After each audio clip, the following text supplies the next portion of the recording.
Hello, this is Brian Tracy, and welcome. This program that you're about to hear is for ambitious people who want to get ahead faster.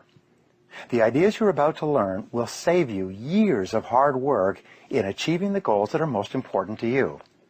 If I was only given 5 minutes to speak to you, and I could only convey one thought that would help you to be more successful, I would tell you to write down your goals, make plans to achieve them, and work on your plans every single day. This advice, if you followed it, would be of more help to you than anything else you could ever learn. Many university graduates have told me that this simple concept has been more valuable to them than 4 years of study. This idea has changed my life and the lives of millions of other people. It will change yours as well. Let's begin with Chapter 1, Unlock Your Potential. Your ability to set goals is the master skill of success. Goals unlock your positive mind and release ideas and energy for goal attainment. Without goals, you simply drift and flow on the currents of life. With goals, you fly like an arrow, straight and true to your target. The truth is that you probably have more natural potential than you could use if you lived 100 lifetimes. Whatever you have accomplished up to now is only a small fraction of what is truly possible for you. One of the rules for success is this: it doesn't matter where you're coming from. All that really matters is where you're going. And where you're going is solely determined by yourself and your own thoughts.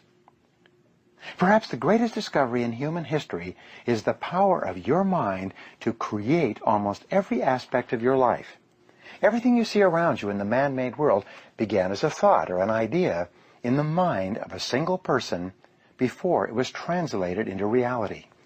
Everything in your life started as a thought, a wish, a hope, or a dream, either in your mind or in the mind of someone else. Your thoughts are creative.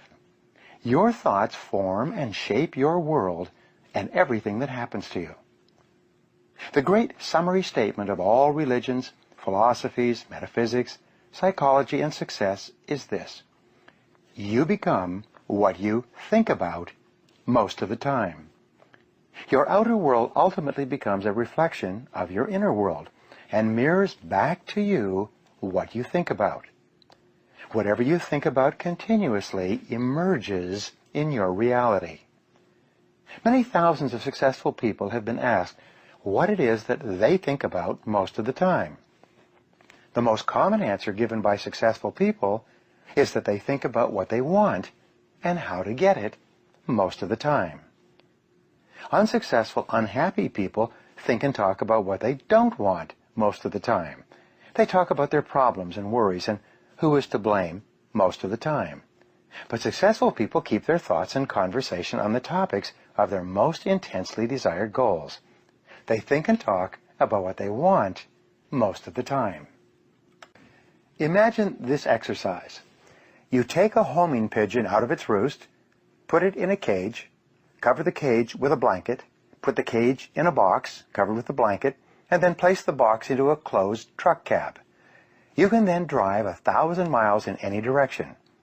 If you then open up the truck cab, take out the box, take off the blanket, and let the homing pigeon out of the cage, the homing pigeon will fly up into the air, circle 3 times, and then fly unerringly back to its home roost 1,000 miles away. This is the only creature on Earth that has this incredible cybernetic goal-seeking function, except for man. You have the same goal-achieving ability as the homing pigeon, but with one marvelous addition. When you are absolutely clear about your goal, you don't even have to know where it is or how it is to be achieved. By simply deciding what it is you want, you will begin to move unerringly toward your goal, and your goal will start to move unerringly toward you. At exactly the right time and in exactly the right place, you and the goal will meet. Mark McCormick, in his book, What They Don't Teach You at Harvard Business School, tells of a Harvard study conducted between 1979 and 1989. In 1979, the graduates of the MBA program at Harvard were asked, "Have you set clear written goals for your future and made plans to accomplish them. It turned out that only 3% of the graduates had written goals and plans. 13% had goals, but they were not in writing. Fully 84% had no specific goals at all, aside from getting out of school and enjoying the summer. 10 years later, in 1989, they interviewed the members of that class again. They found that the 13% who had goals, but which were not in writing, were earning, on average, twice as much as the 84% of students who had had no goals at all. But most surprisingly, they found that the 3% of graduates who had clear written goals when they left Harvard were earning, on average, 10 times as much as the other 97% of graduates altogether. The only difference between the groups was the clarity of the goals they had for themselves when they started out. Goals give you a sense of meaning and purpose. Goals give you a sense of direction. As you move towards your goals, you feel happier and stronger. You feel more energized and effective. You feel more confident and competent in yourself and your abilities. Every step you take toward your goals increases your belief that you can set and achieve even bigger goals in the future.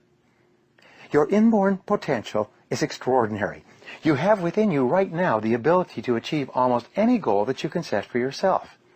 Your greatest responsibility to yourself is to invest whatever time is required to become absolutely clear about exactly what it is you want and how you can best achieve it. The greater clarity you have regarding your true goals, the more of your potential you will unleash for good in your life. The starting point of all goal attainment is desire. You must develop an intense, burning desire for your goals if you really want to achieve them. It is only when your desire becomes intense enough that you will have the energy and the internal drive to overcome all the obstacles that will arise in your path as you start towards your goals. The great oil billionaire H.L. Hunt was once asked the secret of success. He replied that success required two things, and two things only. First, he said, you must know exactly what it is you want. Most people never make this decision. Second, he said, you must determine the price that you will have to pay to achieve it, and then get busy paying that price. Setting goals, working toward them day by day, and ultimately achieving them is the key to happiness in life. Goal setting is so powerful that the very act of thinking about your goals makes you happy, even before you've taken the first step toward achieving them. To unlock and unleash your full potential, you should make a habit of daily goal setting and achieving for the rest of your life. You should develop a laser-like focus so that you are always thinking and talking about the things you want rather than the things that you don't want. You must resolve from this moment on to be a goal-seeking organism, like a guided missile or a homing pigeon, moving unerringly toward the things that are important to you.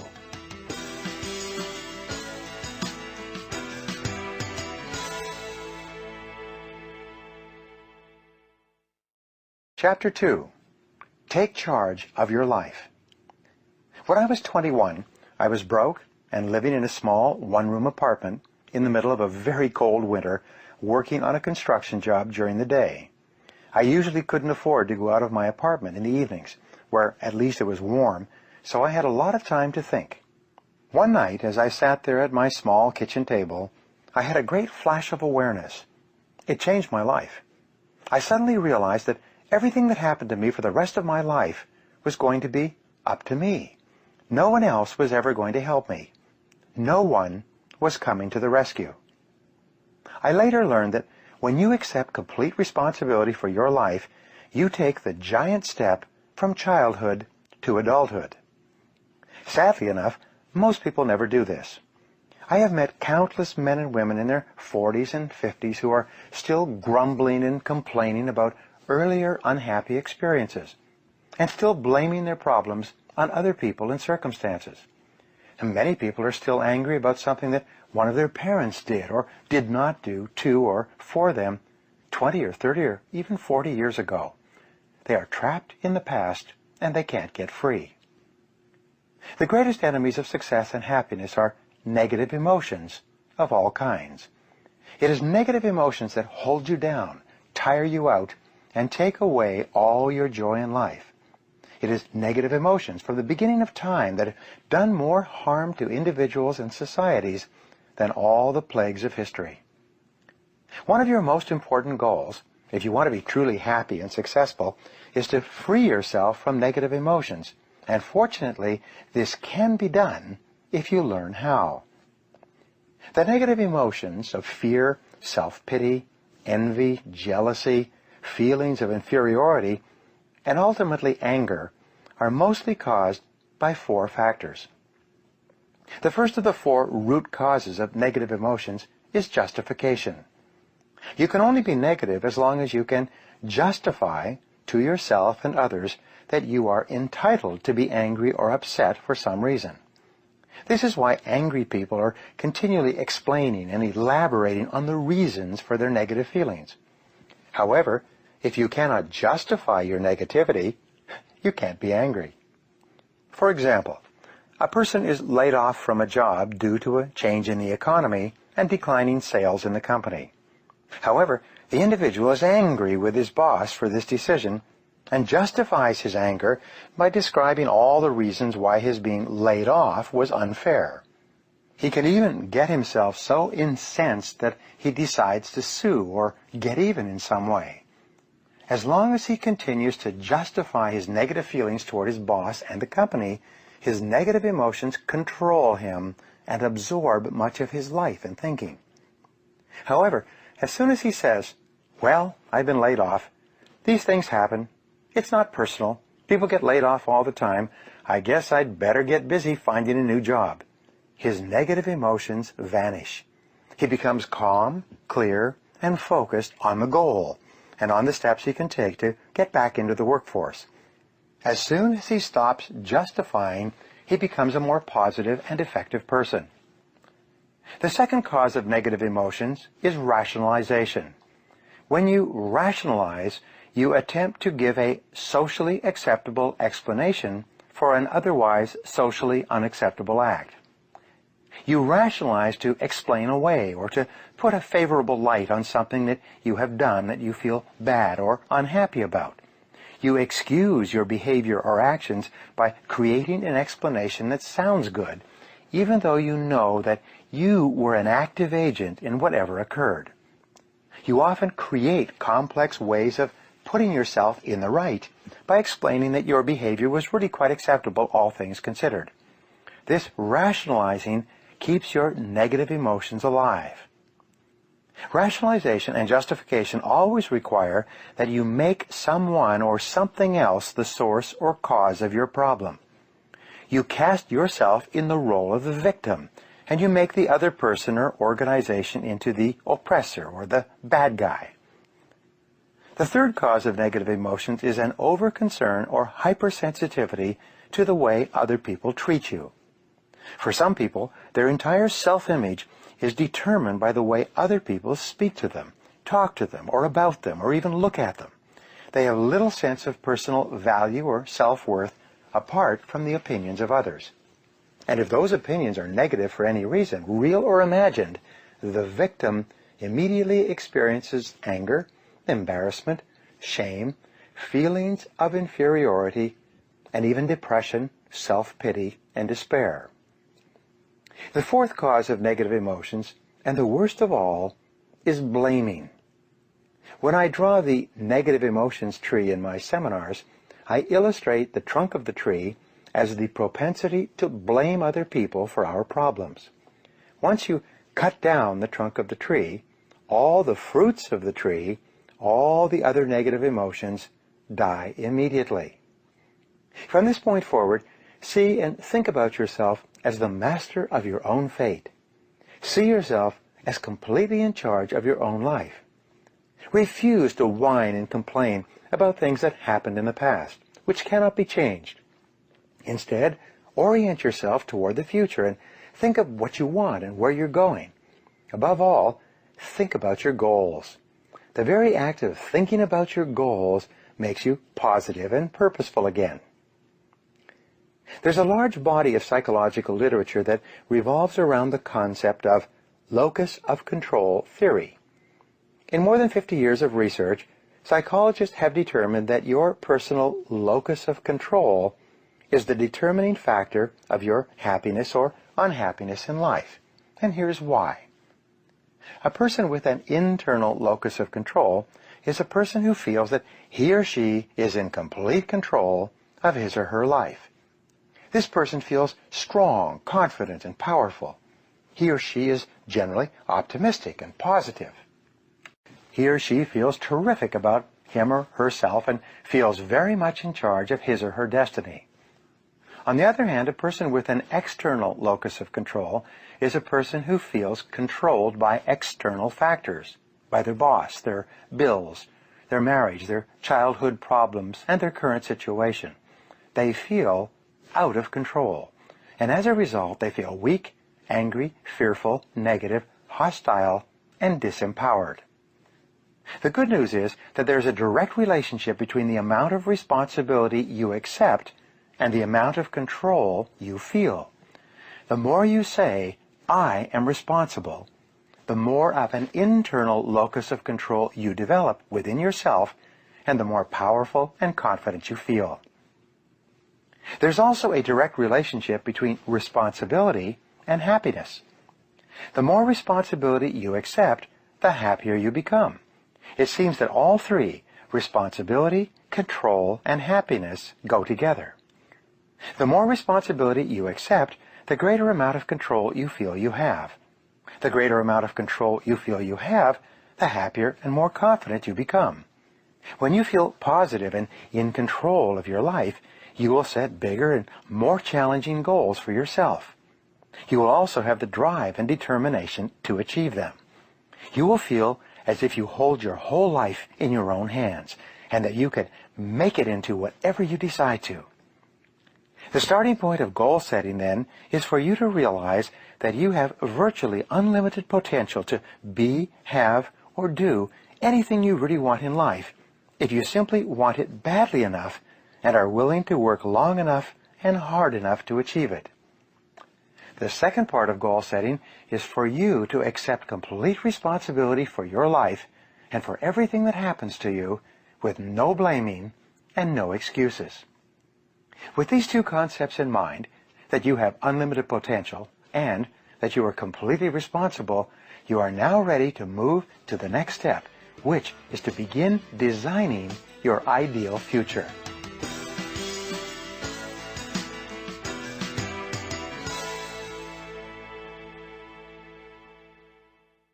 Chapter 3. Create Your Own Future. In more than 3,300 studies of leaders conducted over the years, there's a special quality that stands out, one quality that all great leaders have in common. It is the quality of vision. Leaders have vision, non-leaders do not. Earlier I said that the most important discovery in all of human history is that you become what you think about most of the time. What is it then that leaders think about most of the time? And the answer is that leaders think about the future and where they are going and what they can do to get there most of the time. We call this leadership quality future orientation. Leaders think about the future and what they want to accomplish and where they want to arrive sometime down the road. Leaders think about what they want and what can be done to achieve it. The good news is that when you begin to think about your future as well, you begin to think like a leader, and you will soon get the same results that leaders get. In personal strategic planning, you should begin with a long-term view of your life as well. You should begin by practicing idealization in everything you do. In the process of idealization, you create a 5-year fantasy for yourself and begin thinking about what your life would look like in 5 years if it were perfect in every respect. The biggest single obstacle to setting goals is self-limiting beliefs. These are areas where you believe yourself to be limited in some way. You may believe yourself to be inadequate or inferior in areas such as intelligence, ability, talent, creativity, personality, or something else. As a result, you sell yourself short. By underestimating yourself, you set either no goals or low goals that are far below what you are truly capable of accomplishing. By combining idealization and future orientation, you cancel or neutralize this process of self-limitation.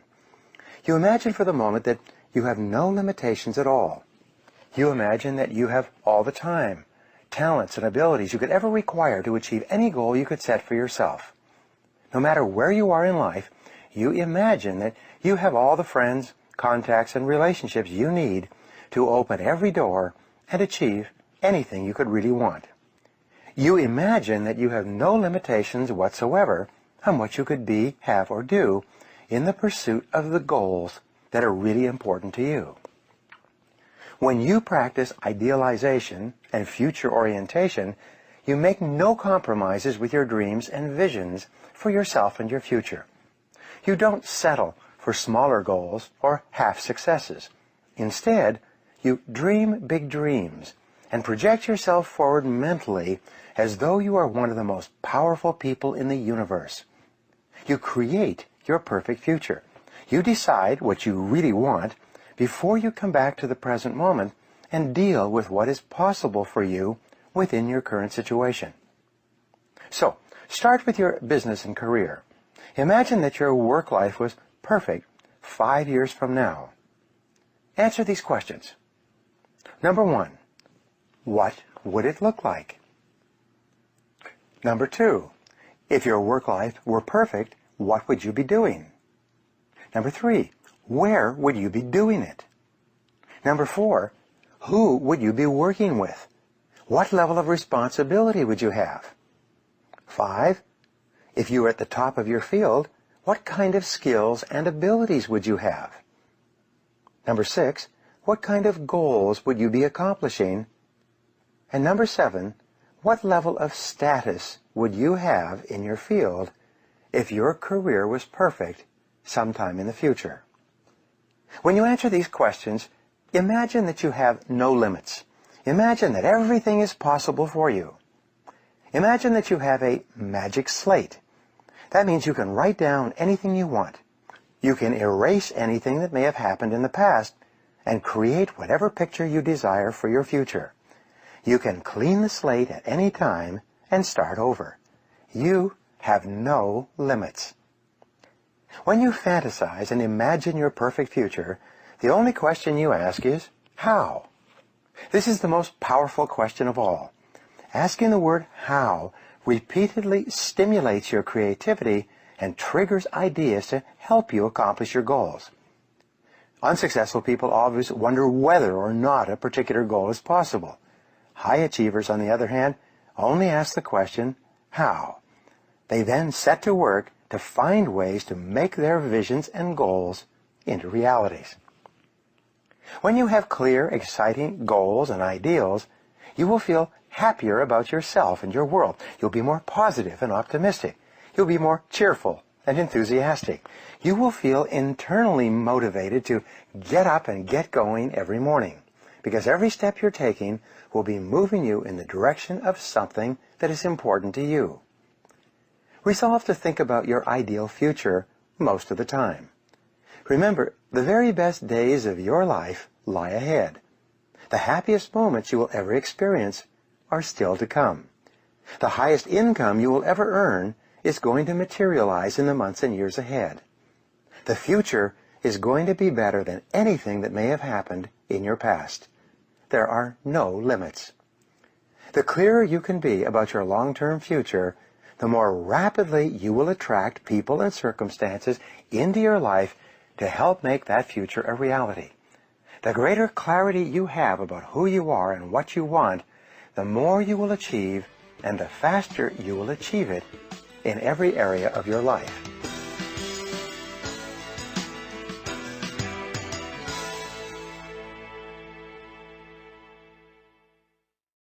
Chapter 4. Clarify your values.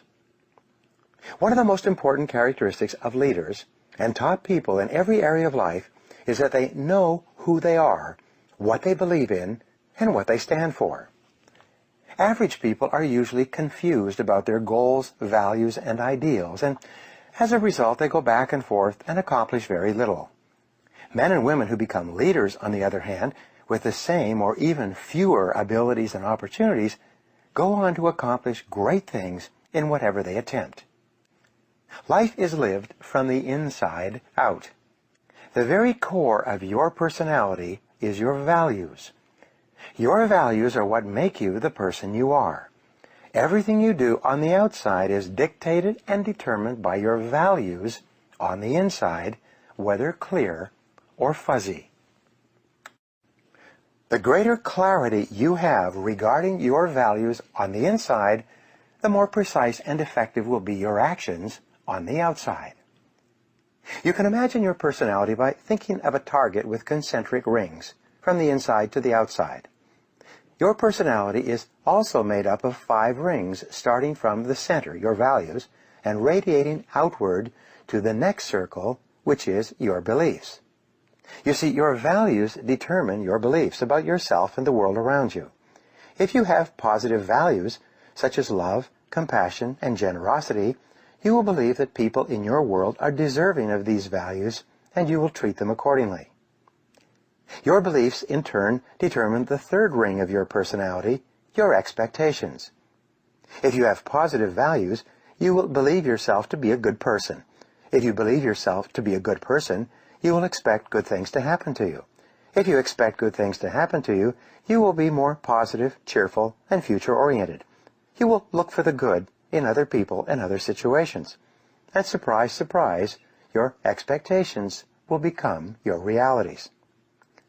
The 4th level of your personality, determined by your expectations, is your attitude. Your attitude will be an outward manifestation or reflection of your values, beliefs, and expectations. For example, if your value is that this is a good world to live in, and your belief is that you're going to be very successful in life, you will expect that everything that happens to you is helping you in some way. As a result, you will have a positive mental attitude toward other people, and they will respond positively toward you. You will be a more cheerful and optimistic person. You will be someone that others want to work with and for, and buy from and sell to, and generally help to be more successful. This is why a positive mental attitude seems to go hand in hand with great success in every walk of life. The 5th ring or level of your life is your actions. Your actions on the outside will ultimately be a reflection of your innermost values, beliefs, and expectations on the inside. This is why what you achieve in life and work will be determined more by what is going on inside of you than by any other factor. You can tell how a person thinks most of the time by looking at the conditions of their outer lives. A positive, optimistic, goal and future-oriented person on the inside will enjoy a happy, successful, and prosperous life on the outside most of the time. You are the very happiest when what you are doing on the outside is congruent with your values on the inside. When you are living in complete alignment with what you consider to be good and right and true, you'll automatically feel happy and positive about yourself and your world. Your goals must be congruent with your values, and your values must be congruent with your goals. This is why clarifying your values is often the starting point to high achievement and peak performance. Values clarification requires that you think through what is really important to you in life. You then organize your entire life around these values. Any attempt to live on the outside in a manner that contradicts the values you hold on the inside will cause you stress, negativity, unhappiness, pessimism, and even anger and frustration. So therefore, your chief responsibility to yourself in the creation of a great life is for you to develop absolute clarity about your values in everything you do. Living in alignment with your true values is the royal road to self-confidence, self-respect, and personal pride. In fact, almost every human problem can be resolved by returning to values. Whenever you experience stress of any kind, look into yourself and ask, in what way am I compromising my innermost values in this situation? There are some insightful ways to help you to determine your true values. First of all, you can look at your past. How have you behaved under pressure in the past? What choices did you make with your time or money when you were forced to choose? Your answers will give you an indication of your predominant values at that time. Dale Carnegie once wrote, "Tell me what gives a person his greatest feeling of importance, and I will tell you his entire philosophy of life." What makes you feel important? What raises your self-esteem? What increases your sense of self-respect and personal pride? What have you accomplished in your past life that has given you the greatest sense of pride and satisfaction? These answers will give you good indications of your true values. The spiritual teacher Emmett Fox once wrote about the importance of discovering your heart's desire. What is your heart's desire? What is it that deep down in your heart, more than anything else, you would like to be, have, or do in life? As a friend of mine asked, what do you want to be famous for? What words would you like people to use to describe you when you are not there? What would you like people to say about you when you have passed on? What would you like someone to say about you at your funeral? How do you want your family, friends, and children to remember you? How would you want them to talk about you after you had left this earth? How would you like people to talk to them about you today? What kind of reputation do you have right now? What kind of a reputation would you like to have sometime in the future? And what would you have to begin doing today in order to create the kind of reputation that you desire? Remember, it doesn't matter where you're coming from. All that really matters is where you're going. If you were an outstanding person in every respect, how would you behave toward others?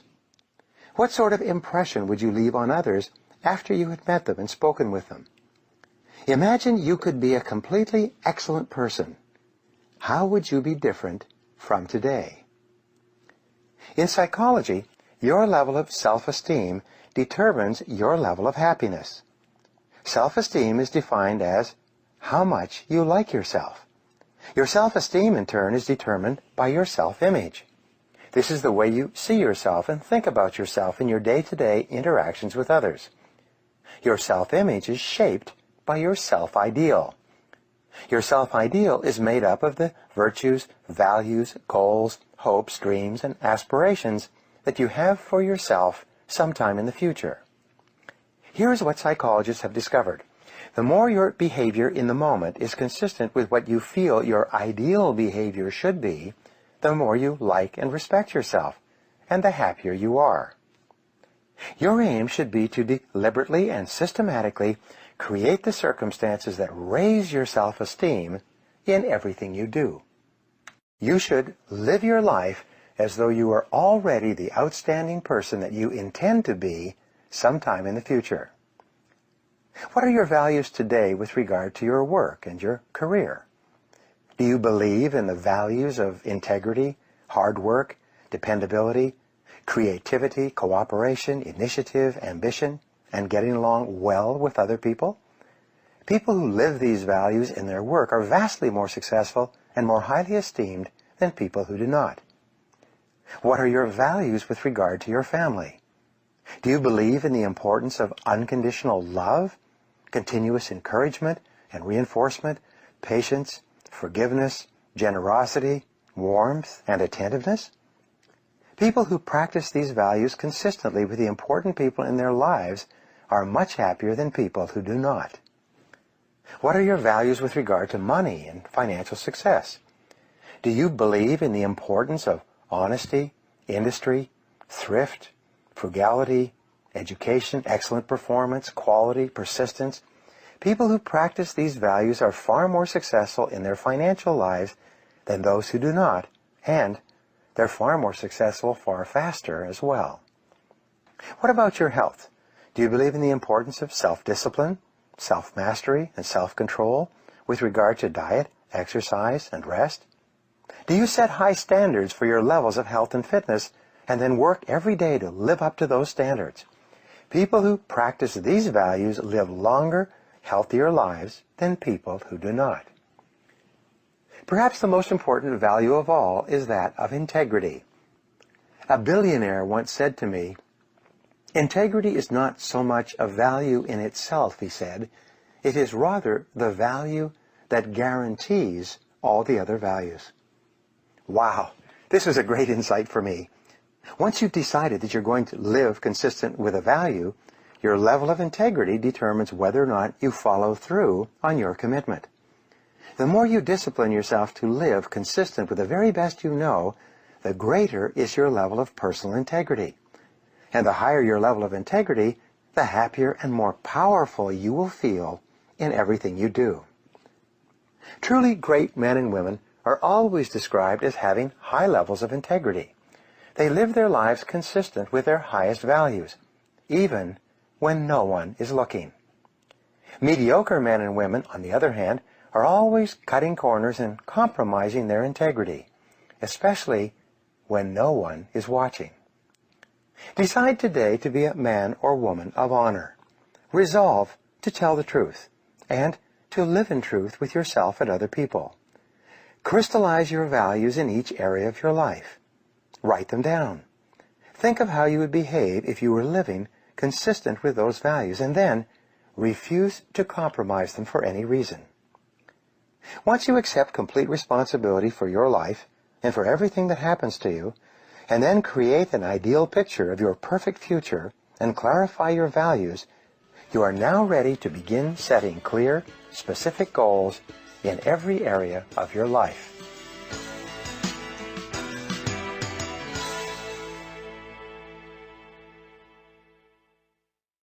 Chapter 5. Determine your true goals. My favorite word in goal setting and success in general is the word clarity. There is a direct relationship between the level of clarity you have about who you are and what you want and virtually everything else you accomplish in life. Superior men and women invest the time necessary to develop absolute clarity about themselves and what they really want, like designing a detailed blueprint for a building before they begin construction. Average people just throw themselves at life, like a dog chasing a passing car, and wonder why they never seem to catch anything or keep anything worthwhile. Earlier I mentioned that intense, burning desire is absolutely essential to the overcoming of obstacles and the achieving of great goals. For your desire to be intense enough, your goals must be purely personal. They must be goals that you choose for yourself, rather than goals that someone else wants for you, or that you want to achieve to please someone in your life.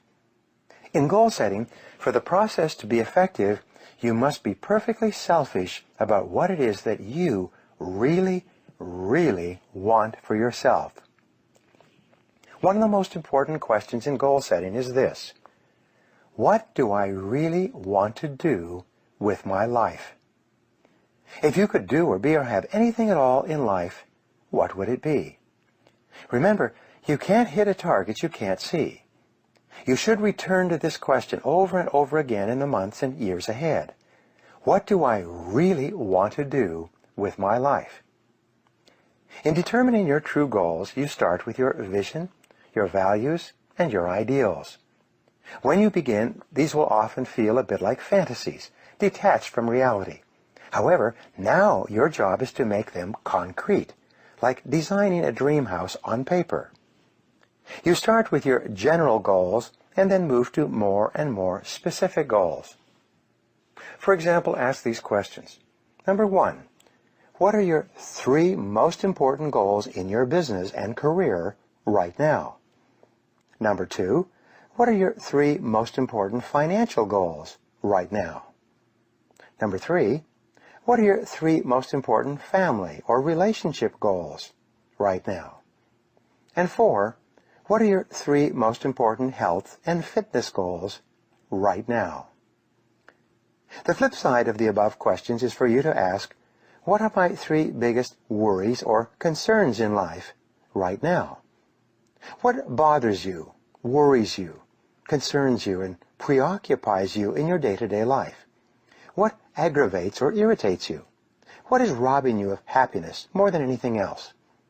As a friend of mine often asks, where does it hurt? Once you have identified your biggest problems, worries, or concerns, ask yourself, what are the ideal solutions to each of these problems? How could I eliminate these problems or worries immediately? What is the fastest and most direct way to solve this problem? In 1142, William of Ockham, a British philosopher, proposed a method of problem solving that has come to be referred to as Occam's razor. This way of thinking has become famous and popular throughout the ages. What Occam said was that the simplest and most direct solution, requiring the fewest number of steps, is usually the correct solution to any problem. Many people make the mistake of overcomplicating goals and problems. But the more complicated the solution, the less likely it is ever to be implemented, and the longer the time it will take to get any results. Your aim should be to simplify the solution and go directly to the goal as quickly as possible.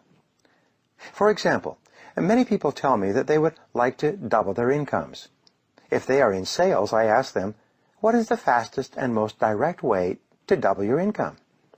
After they have come up with a series of suggestions, I give them what I consider to be the best answer. Double the amount of time that you spend face-to-face with qualified prospects. The most direct way to increase your sales has always been the same.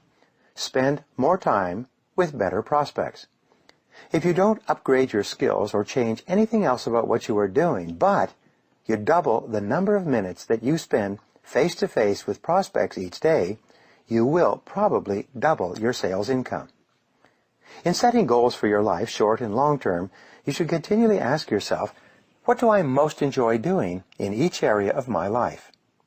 For instance, if you could do just one thing all day long in your work, what would it be?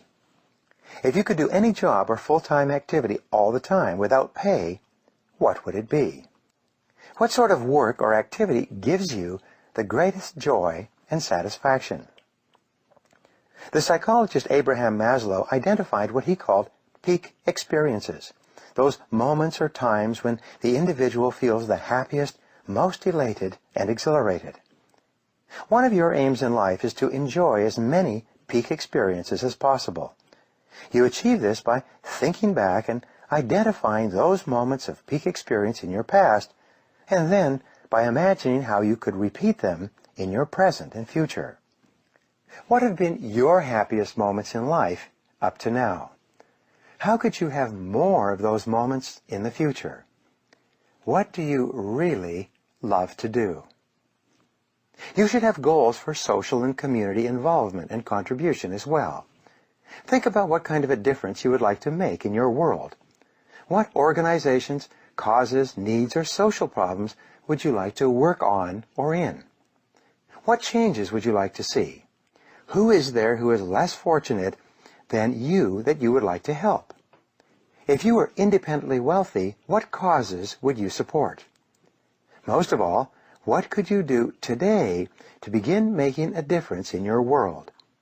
Don't wait until some future date when everything will be ideal. Instead, start today in some way. One of the most important areas of goal setting is your financial life. If you could earn and accumulate all the money you need, you could probably achieve most of your non-financial goals faster and easier than you can today. So, if your life were ideal, how much money would you like to earn each month and each year? How much would you like to save and invest each month and each year? How much would you like to be worth sometime in the future? What sort of estate would you like to accumulate by the time you retire, and when would you like that to be? Most people are hopelessly confused about their financial goals, but when you become absolutely clear about them for yourself, your ability to achieve them increases dramatically. When you are absolutely clear about what you want, you can then think about your goals most of the time, and the more you think about them, the faster they will materialize in your life. The process of asking yourself questions about your goals in each part of your life begins to clarify your thinking and make you a more focused and better defined person.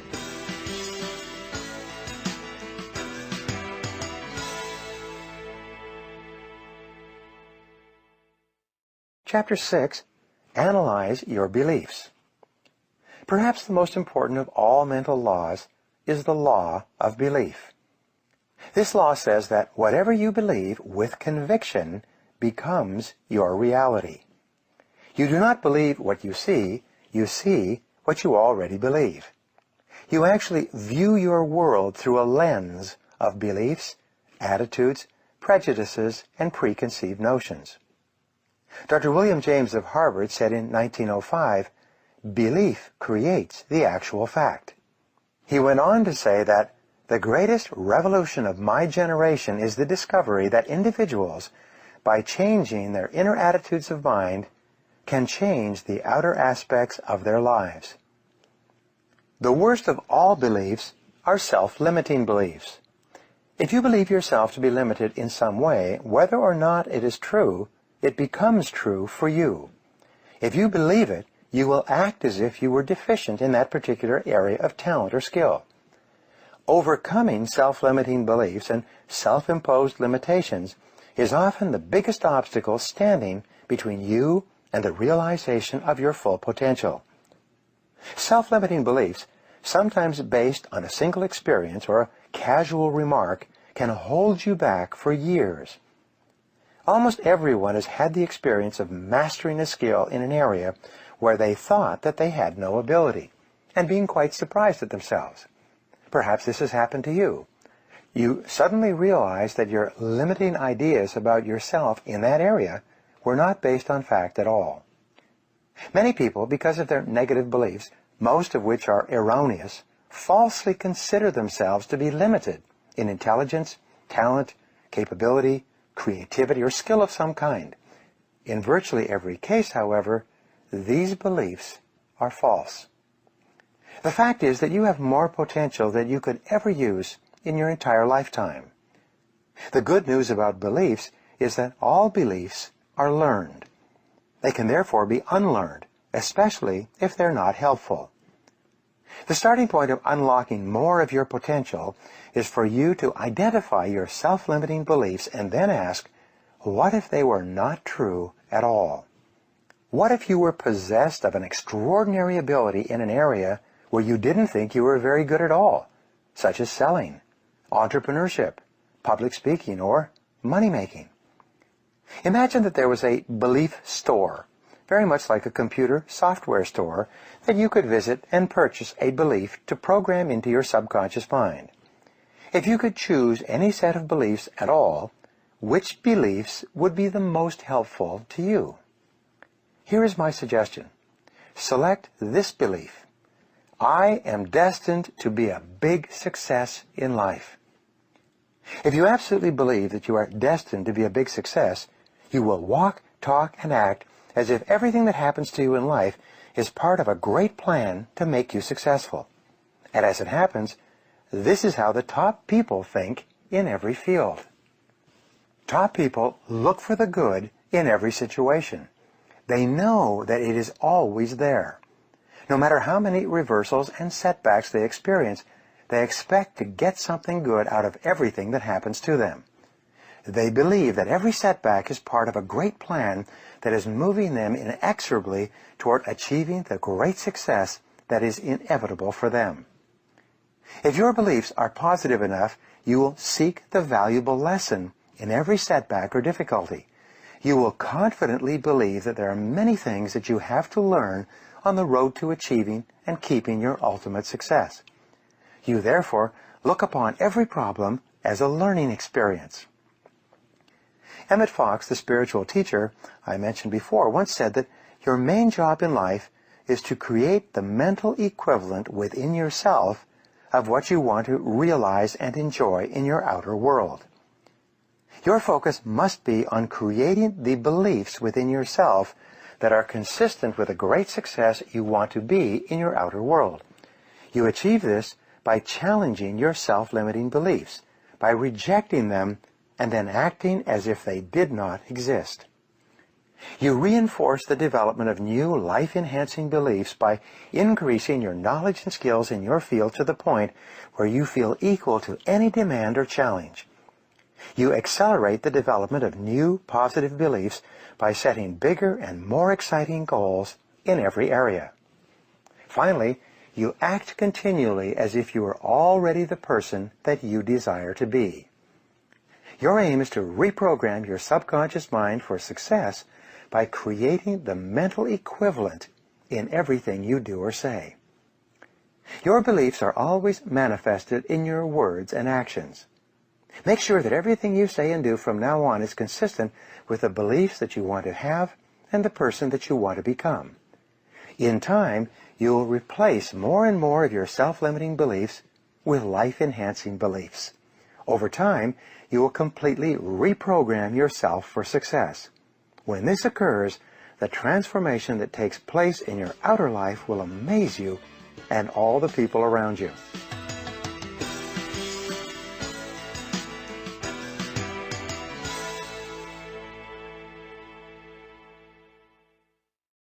Chapter 7. Start at the beginning. Imagine that you were going to take a long trip across the country. The first thing you would do would be to choose your destination and then get a road map to determine the very best way to get there. Each day before you started out, you would locate yourself on a map relative to where you are and where you plan to go in the hours ahead. Life is very much the same. Once you have decided upon your values, vision, mission, purpose, and goals, the next step is for you to analyze your starting point. Exactly where are you today, and how are you doing in each of the important areas of your life, especially as they relate to your goals. Jack Welch, the CEO of General Electric for many years, once said that the most important quality of leadership is the reality principle. He defined this as the ability to see the world as it really is, not as you wish it were. He would begin every meeting to discuss a goal or a problem with the question, what's the reality? Abraham Maslow once wrote that the first quality of the self-actualizing person was the ability to be completely honest and objective with himself or herself. It's the same with you. If you want to be the best you can be and to achieve what is truly possible for you, you must be brutally honest with yourself and your point of departure. You must sit down and analyze yourself in detail to decide exactly where you are today in each area. When you begin to plan your long-term future, one of the most valuable exercises you can engage in is called zero-based thinking.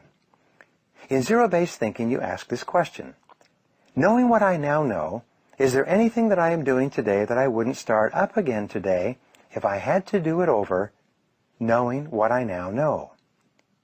No matter who you are or what you are doing, there are certain things in your life that, knowing what you now know, you wouldn't get into again today if you had them to do over. It's difficult, if not impossible, for you to make progress in your life if you allow yourself to be held back by decisions that you have made in the past. If there is something in your life that you wouldn't get into again today, your next question is, how do I get out, and how fast?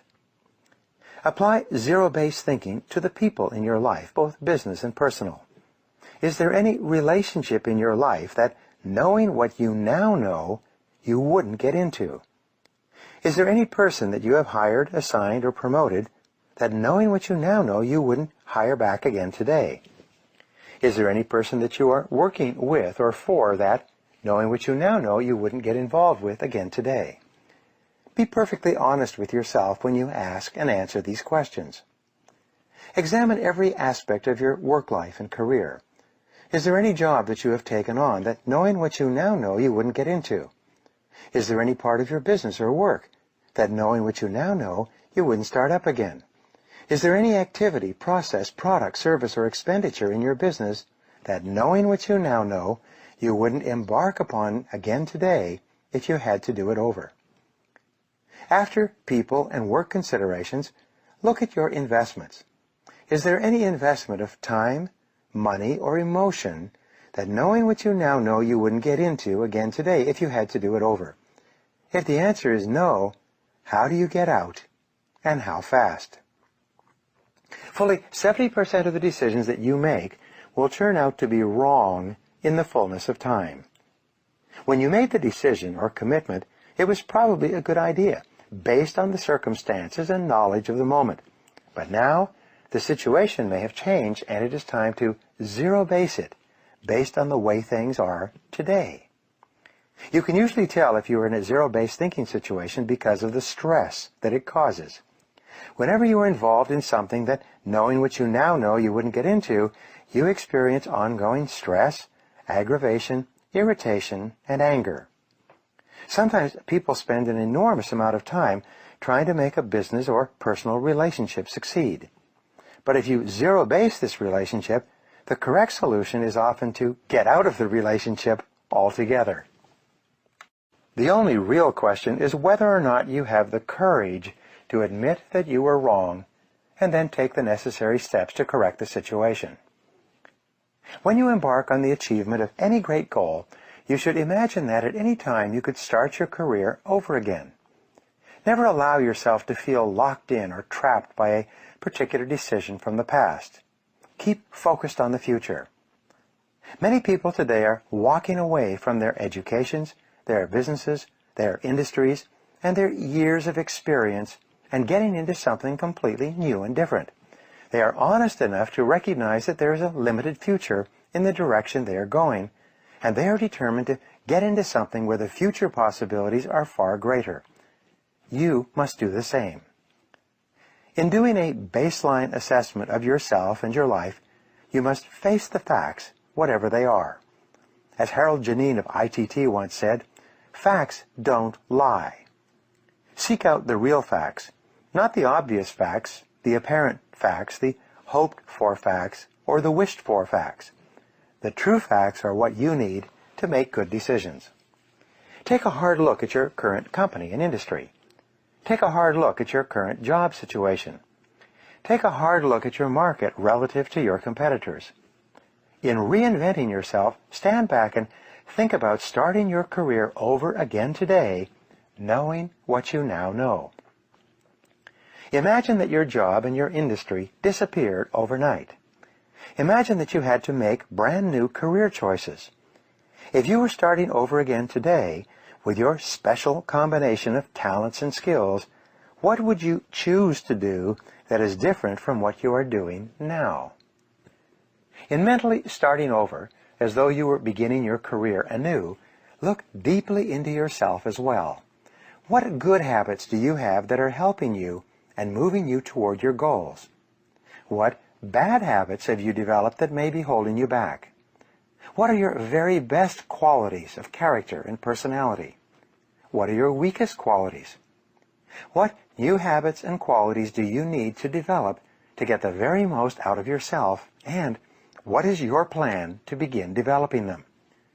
What bad habits do you need to get rid of and replace with good habits? There's an old saying, well begun is half done. Doctors say, accurate diagnosis is half the cure.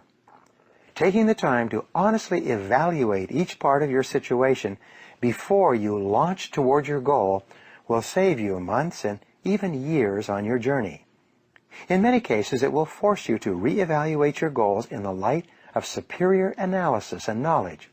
It will dramatically improve the speed at which you achieve your goals once you get going.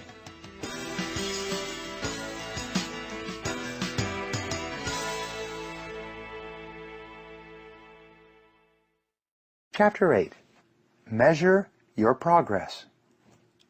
You have incredible mental powers that you habitually fail to use to their full extent. Your conscious mind is the head office of your life. Its role is to deal with the information in your environment and then to identify, analyze, and compare it against other information, and then to decide what actions to take. But it is your subconscious mind that contains the great powers that can enable you to accomplish vastly more than you ever have before. At least 90% or more of your mental powers are below the surface. It is essential that you learn how to tap into these powers to motivate, stimulate, and drive you forward toward the achievement of your goals. Your subconscious mind functions best with clear goals, specific tasks, deliberate measures, and firm deadlines. The more of these with which you program your subconscious computer, the better it functions for you, and the more you will accomplish in a shorter period of time. As you set your goals and begin moving toward them, it is essential that you establish a series of benchmarks or measures that you can use to evaluate your progress day by day and hour by hour. The more clear and specific the measures you set, the more accurate you will be in hitting your targets on schedule. Your subconscious mind requires a forcing system composed of deadlines that you have imposed on yourself for task accomplishment and goal attainment. Without a forcing system, it becomes easy for you to procrastinate and delay, and to put off important tasks until much later, if at all. There are 3 keys to peak performance in achieving your goals. They are commitment, completion, and closure. When you make a firm commitment to achieve a particular goal, and you put aside all excuses, it is very much like stepping on the accelerator of your subconscious mind. You will become more creative, determined, and focused than ever before. Great men and women are those who make clear, unequivocal commitments and then refuse to budge from them no matter what happens. Completion is the second ingredient in peak performance. There is an enormous difference between doing 95% of a task and doing 100% of a task. In fact, it is very common for people to work very hard up to the 90% or 95% level and then to slack off and delay the final completion of the task. This is a temptation that you must fight against. You must continually force yourself, discipline yourself to resist this natural tendency and push through to completion. Every time you complete a task of any kind, your brain releases a small quantity of endorphins. This natural morphine gives you a sense of well-being and elation. It makes you feel happy and peaceful. It stimulates your creativity and improves your personality. It is nature's wonder drug. The more important the task that you complete, the greater is the quantity of endorphin that your brain releases, very much like a reward for success and achievement. Over time, you can actually develop a positive addiction to the feelings of well-being that you receive from this endorphin rush. Even when you complete a small task, you feel happier. When you complete a large task, you feel happier still. When you finish the various steps on the way to the completion of a large task, at every achievement, you get an endorphin rush. You feel continuously happy and exhilarated when you are working toward the completion of an important job. Everyone wants to feel like a winner, and feeling like a winner requires that you win. You get the feeling of the winner by completing a task 100%. When you do this repeatedly, eventually you develop the habit of completing the tasks that you begin. When this habit of task completion locks in, your life will begin to improve in ways that you cannot today imagine. In psychology, the reverse is also true. The incomplete action is a major source of stress and anxiety. In fact, much of the unhappiness that people experience is because they have not been able to discipline themselves to follow through and complete an important task or responsibility. If you've ever had a major assignment that you have been putting off, you know what I'm referring to. The longer you wait to get started on an assignment, and the closer the deadline approaches, the greater stress you experience. It can start to keep you up at night and affect your personality. But when you finally launch into the task and push it through to completion, you feel a great sense of relief and well-being. The third C, after commitment and completion, is closure. This is the difference between an open loop and a closed loop. Bringing closure to an issue in your personal or business life is absolutely essential for you to feel happy and in control of your situation. Lack of closure, unfinished business, and incomplete action of any kind are all major sources of stress, dissatisfaction, and even failure in business. They consume enormous amounts of physical and emotional energy. Perhaps the most important ability in the world of work is dependability. There is nothing that will get you paid more and promoted faster than to develop a reputation for getting your tasks done quickly and well and on schedule. Whatever your goals, make a list of all the tasks that you will have to accomplish in the achievement of those goals. Put a deadline on every one of those tasks. Then, work every day and every hour to hit your deadlines. Measure your progress each day as you go along. Speed up or slow down where necessary. But remember, you can't hit a target that you can't see. The greater clarity that you have with regard to deadlines and measures, the more you will accomplish and the faster you will get it done. A goal or a decision without a deadline is merely a discussion. It has no energy behind it. It is like a bullet with no powder in the cartridge. Unless you establish deadlines to which you are committed, you will end up firing blanks in life and in work. Sometimes people ask, what if I set a deadline and I don't achieve the goal by the deadline? Simple. Set another deadline, and then another if necessary. Deadlines are best guessed estimates of when the task will be completed. The more you set and work toward deadlines, the more accurate you will become in predicting the time necessary to complete them. You will become better and better at achieving your goals and completing your task on schedule every single time. In each area of your life, analyze your activities carefully and select a specific number that, more than anything else, determines your level of success in that area. Then, focus all of your attention all day long on that specific number. The very act of focused attention will cause you to perform better in that area, both consciously and unconsciously. If you want to be healthier, you could focus on the number of minutes per week that you exercise, or the number of calories per day that you eat. If you want to be successful financially, you can focus on the amount that you earn each hour, or the amount that you save each month. If you want to be successful in sales, you could focus on the number of calls you make each day, or the number of sales, or the size of each sale that you make each month. If you want to be successful in your relationships, you can focus on the number of minutes that you spend face-to-face with the most important people in your life each day and each week. You've heard the saying, what gets measured gets done.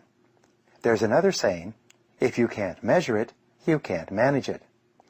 Your ability to set specific measures on your goals and then to keep an accurate record and track your performance each day will assure that you achieve your goals exactly when you have decided to, or even before.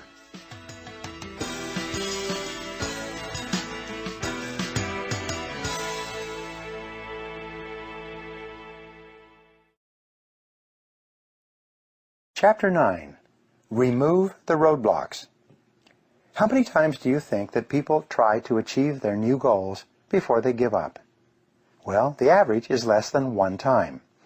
Most people give up before they even make the first try.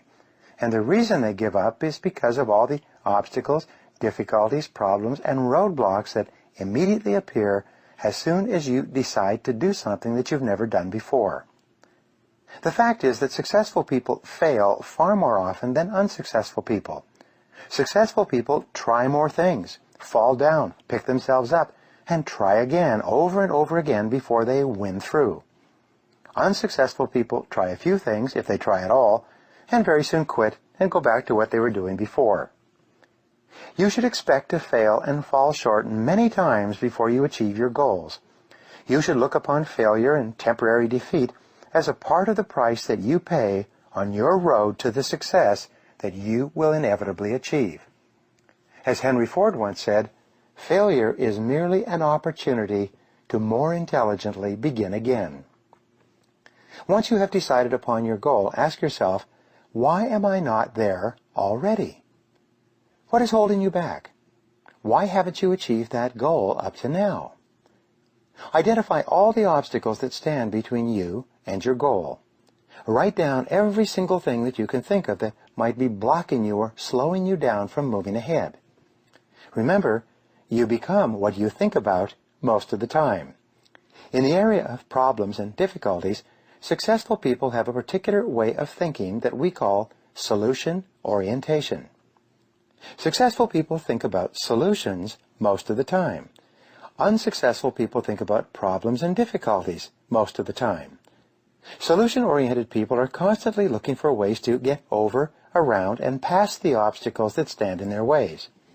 Problem-oriented people talk continuously about their problems, about who or what caused them, how unhappy or angry they are, and how unfortunate it is that they have occurred. Solution-oriented people, on the other hand, simply ask the question, how can we solve this? And then they take action to deal with the problem. Between you and anything you want to accomplish, there will always be problems or obstacles of some kind.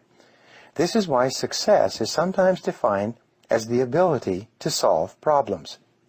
Personal leadership is the ability to solve problems. Effectiveness is the ability to solve problems.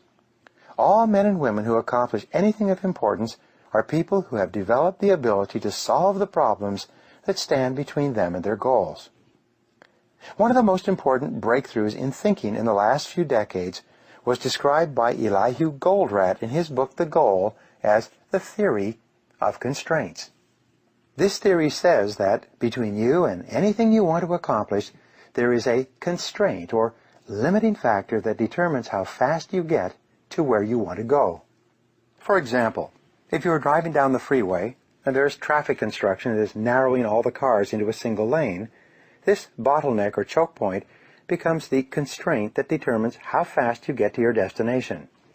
The speed at which you pass through this bottleneck will largely determine the speed of your entire journey.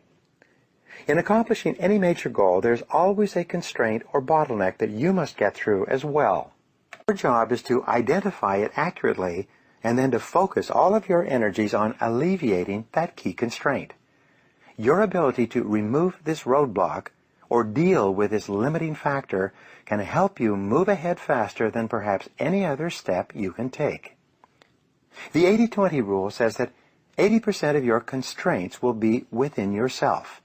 Only 20% of your constraints will be outside of yourself, contained in other people and situations. To put it another way, it is you personally who is usually the major roadblock that is setting the speed at which you achieve any goal that you set for yourself. For most people, this is hard to accept, but superior people are more concerned with what is right rather than who is right or being right. Superior people are more concerned with the truth of the situation and what they can do to solve the problem than they are with protecting their egos. Ask yourself, what is it in me that is holding me back? Look deep within yourself and identify the key constraints in your personality, temperament, skills, abilities, habits, education, or experience that might be holding you back from achieving the goals that you have set for yourself. Ask the brutal questions. Be completely honest with yourself. The primary obstacles between you and your goals are usually mental. They are psychological and emotional in character. They are within yourself rather than within the situation around you. And it is with these mental obstacles that you must begin if you want to achieve everything that is possible for you. The two major obstacles to success and achievement are fear and doubt. It is first of all the fears of failure, poverty, loss, embarrassment, or rejection that holds the average person back from trying in the first place. This is why the average number of times that a person tries with a new goal is less than 1.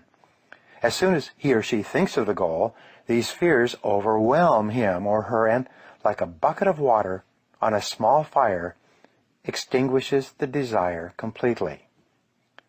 The second mental obstacle, closely aligned to fear, is that of self-doubt. We doubt our own abilities. We compare ourselves unfavorably to others and think that others are somehow better, smarter, and more competent than we are. We think, I'm not good enough. We feel inadequate and inferior to the challenges of achieving the great goals that we want so much to accomplish. Fortunately, if there's anything good about doubt and fear, it is that they are both learned emotions. Have you ever seen a negative baby? Children come into the world with no doubts or fears at all, and whatever has been learned can be unlearned through practice and repetition. The primary antidotes to doubt and fear are courage and confidence. The higher your level of courage and confidence, the lower will be your levels of fear and doubt, and the less effect these negative emotions will have on your performance and behavior.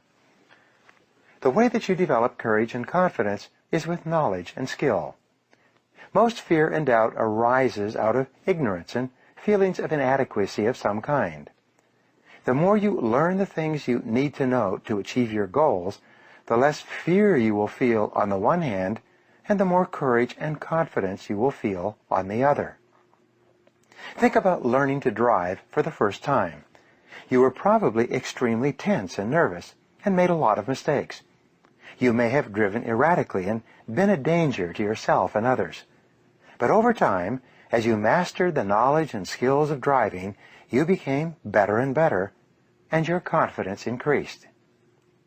Today, you can quite comfortably get into your car and drive across the country with no fear or worry at all. You are so competent at driving that you can do it well without even thinking about it. The same principles apply to any skills you need to learn to achieve any goal you can set for yourself. Once you have made a list of all the obstacles that are standing in the way of your achieving your major goals, organize the obstacles by priority. What is the largest single obstacle?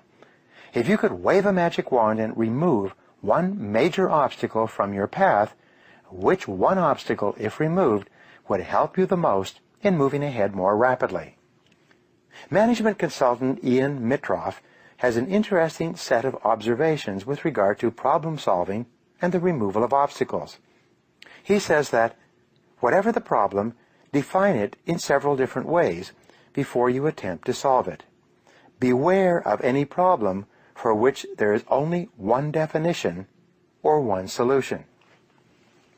When you ask the question with regard to your goal, why am I not there already?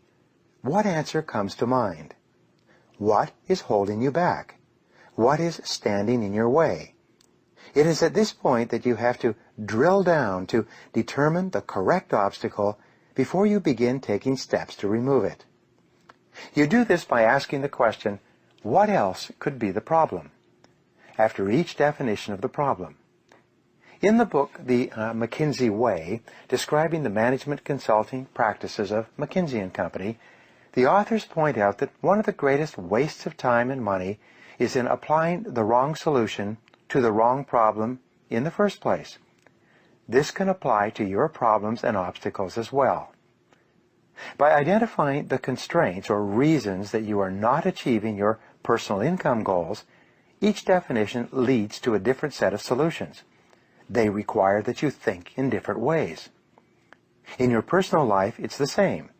The accuracy with which you identify the obstacles or bottlenecks that are holding you back will determine the appropriateness of the various steps that you can take to remove or alleviate those obstacles. Once you have determined the major obstacle that is holding you back, rewrite that obstacle as a positive goal. For example, you could now say, my goal is to continually upgrade my skills and abilities so that I am in the top 10% of money earners in my field.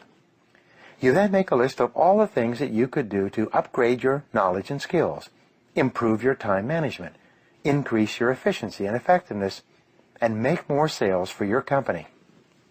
You set deadlines and measures next to each step in your strategy to achieve excellence in your field. You then select one key task and take action on it immediately. From then on, you hold your own feet to the fire. You become your own taskmaster. You discipline and drive yourself to do the things that you need to do to become the kind of person that you need to become in order to achieve the goals that you have set for yourself. This exercise of identifying what is holding you back and then setting a clear written goal to remove that obstacle puts you back in control of your own life. By following through on your resolution, you virtually guarantee your ultimate success and the achievement of almost any goal you can set for yourself. If you have any questions or concerns about the accuracy of your problem definition, discuss it with someone you know and trust. Put your ego aside. Invite honest feedback and criticism. Be open to the possibility that you have fundamental flaws and weaknesses that are standing in the way of your realizing your full potential. Be brutally honest with yourself. Once your problem or obstacle is clear to you, Ideas, opportunities, and answers will come to you from various sources. You will begin to attract into your life all kinds of resources that will help you to overcome the obstacle or difficulty, either within yourself or within the situation around you, and move you more rapidly towards your goal. For every problem or obstacle that is standing between you and what you want to accomplish, there is a solution of some kind somewhere. Your job is to be absolutely clear about what sets the speed at which you achieve your goal, and then to focus your time and attention on alleviating that constraint. By removing your major obstacle, you will often make more progress in a few months than the average person might make in several years.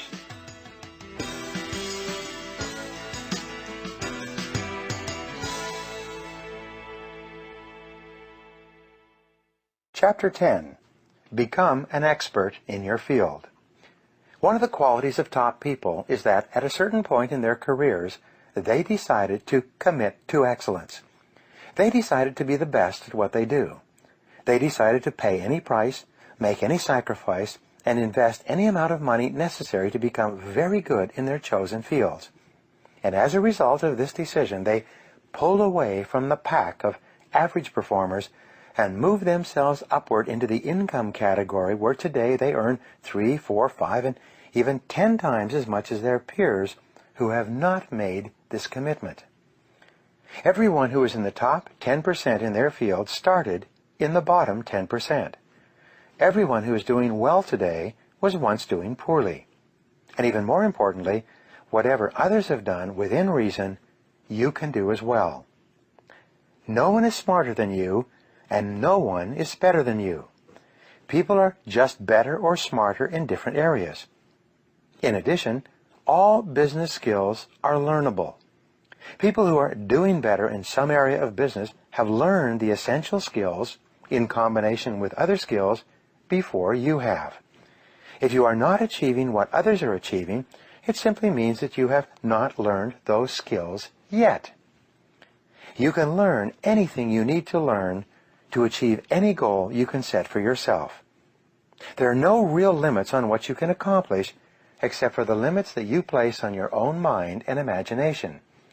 If you decide to become excellent, to join the top 10% of people in your field, there is nothing on earth that can stop you from getting there except yourself. Once you have decided to become one of the best people in your field, the only question you ask is, how do I achieve it? The very fact that hundreds of thousands and even millions of people have gone from the bottom to the top in every field is ample proof that you can do it as well.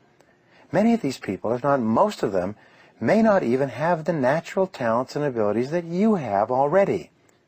In most areas of life, it is more hard work and dedication than natural ability and talent that leads to excellence and great success.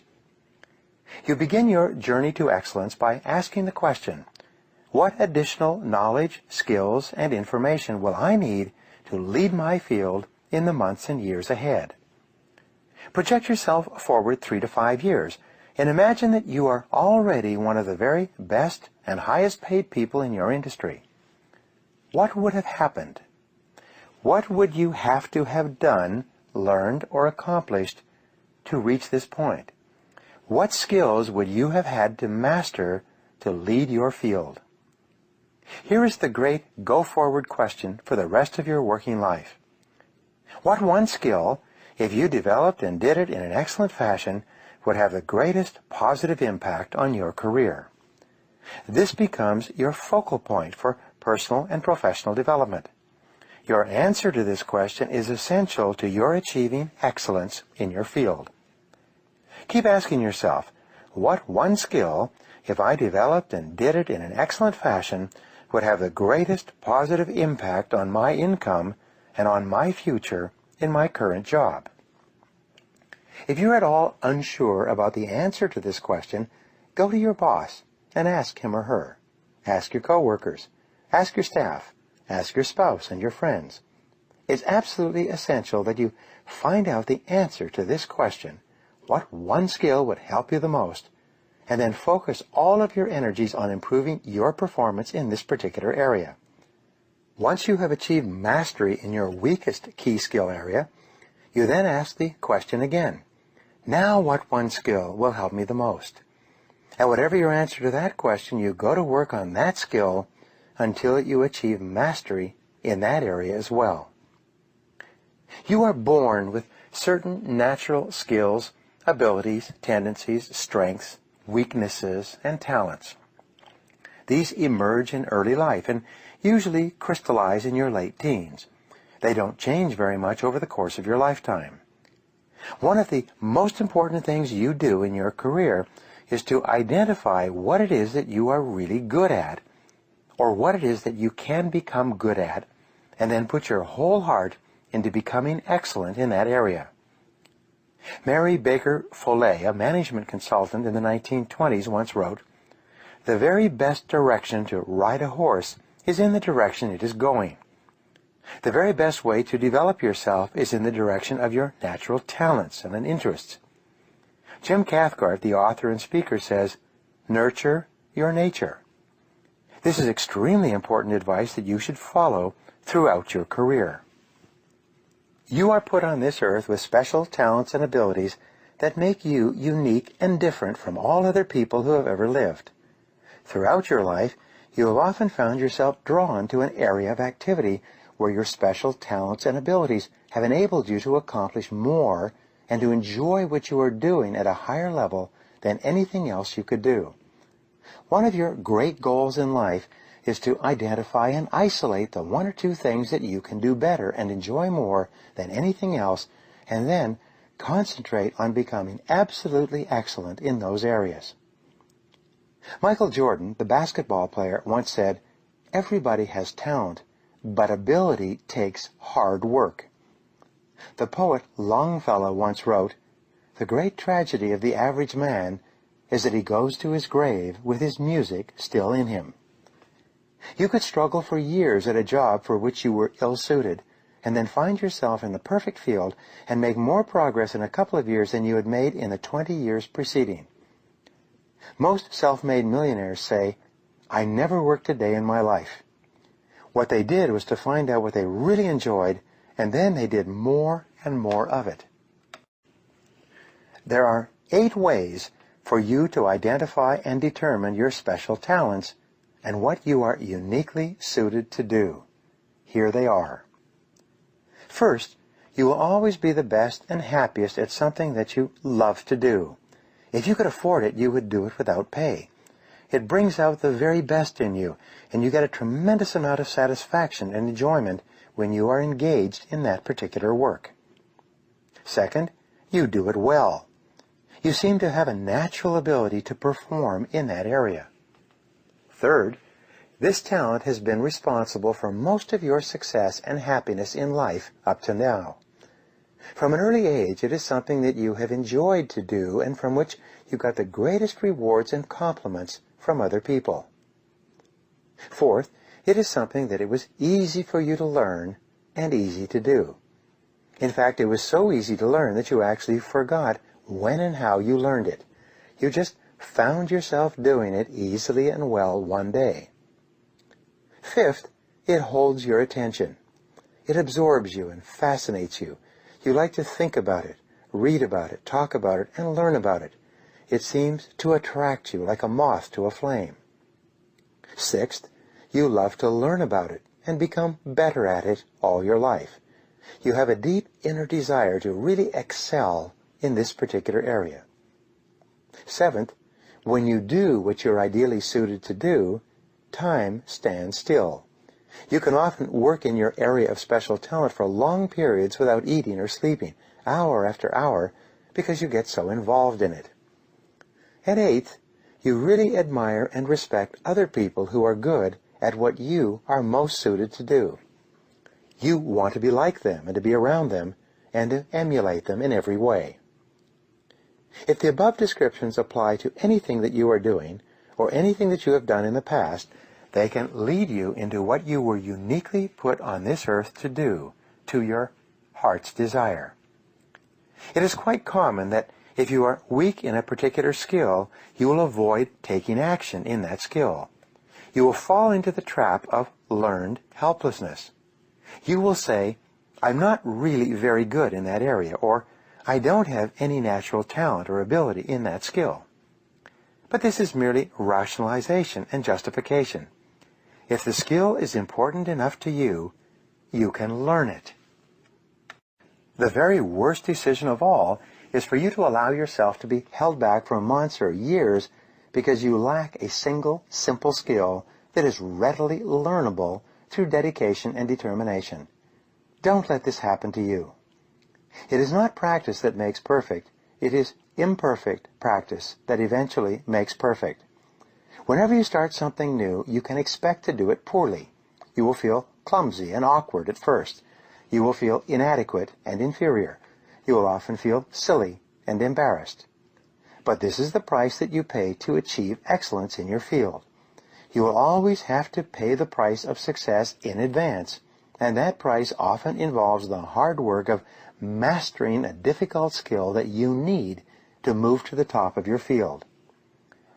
Imagine that you could wave a magic wand and be absolutely excellent at any particular skill. What would it be? If you could wave a magic wand and have any wish at all with regard to your talents and skills, what would you wish for? Whatever your answer to these questions will often be an indication of the new goals that you have to set with regard to the skills and abilities that you need to develop to be the best at what you do. Become a lifelong do-it-to-yourself project. Be prepared to invest 1, 2, or 3 years to become absolutely excellent in a critical area. Be willing to pay any price, to make any sacrifice to be the best at what you do. The more you practice what you are learning, the faster you will become competent and skilled in that area. The more you practice, the more confidence you will develop. The more you practice, the more rapidly you will overcome your feelings of inadequacy in that skill, and the faster you will master it. The more you practice, the more rapidly you will add that skill to your mental toolbox, where you will possess it for the rest of your career. Resolve today, right now, to join the top 10% of people in your field. Determine who they are, what they earn, and what they do differently from you. Determine the special knowledge and skills that they have developed, and resolve to develop them in yourself.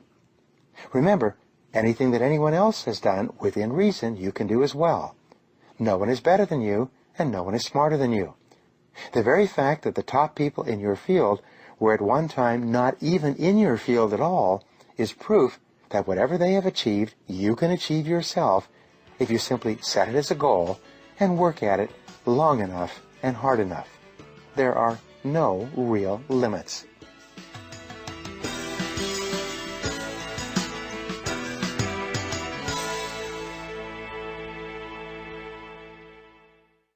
Chapter 11. Associate with the right people. Everything in life and business is relationships. Everything you accomplish or fail to accomplish will be bound up with other people in some way. Your ability to form the right relationships with the right people at every stage of your life and career will be the critical determinant of your success and achievement, and will have an inordinate impact on how quickly you achieve your goals. The more people you know and who know you in a positive way, the more successful you will be at anything you attempt. One person at the right time in the right place can open a door for you that can change your life and save you years of hard work. A key part of goal setting is for you to identify the people, groups, and organizations whose help you will require to achieve your goals. To accomplish goals of any kind, you will need the help of lots of people. Who are they? There are 3 general categories of people whose help and cooperation you will require in the years ahead. These are the people in and around your business, your family and friends, and people in groups and organizations outside your business or social circle. You need to develop a strategy to work effectively with each group. Start with your business. Who are the most important people in your business life? What is your plan to develop higher quality relationships with them? Make a list of everyone who works inside and outside of your business, your boss, your colleagues, co-workers, subordinates, and especially your customers, suppliers, and vendors. which of these people have the greatest ability to help you or hurt you in the achievement of your business or career goals. Sometimes I ask my audiences, how many of the people present are in customer service? Only a few hands go up. I then point out that everyone is in the business of customer service, no matter what they call it or what they do. A customer can be defined as anyone who you depend upon for success and advancement in your job or business. A customer can also be defined as anyone who depends on you in any way. By this pair of definitions, almost everyone around you is a customer in some way. For example, your boss is your primary customer at work. Your ability to satisfy your boss will have more of an impact on your future, your income, and your career than any other single action you take. If you displease everyone else but your boss is delighted with you, you will be safe and secure in your job.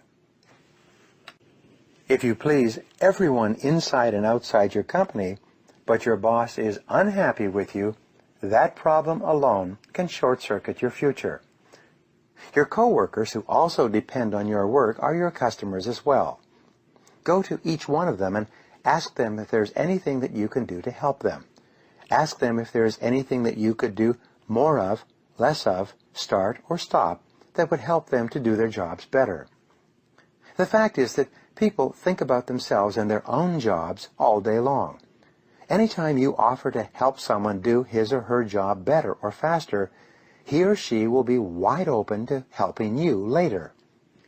You should look for every opportunity in your work to help people and do nice things for other people. Every honest effort you make to help other people will come back to you in some way, at some time, and often when you least expect it. The most popular people in every organization are those who are always willing to lend a helping hand. The more the people next to you, above you, and below you like you and support you, the more you will get paid and the faster you will be promoted. Look for ways to be a valuable resource to the people around you, and they will automatically look for ways to help you and support you when you most need it. Perhaps the most important quality you can develop for long-term success in your business is that of being a good team player. In a multi-year study at Stanford University, researchers found that the ability to function well as part of a team was the most outwardly identifiable quality of a person who was marked for rapid advancement. Team dynamics are very interesting. First of all, 20% of the team members do 80% of the work. The other 80% contribute very little to the meetings and very seldom raise their hands or volunteer for anything. Your job is to be a member of the top 20%. To be a good team player, always come prepared to every meeting.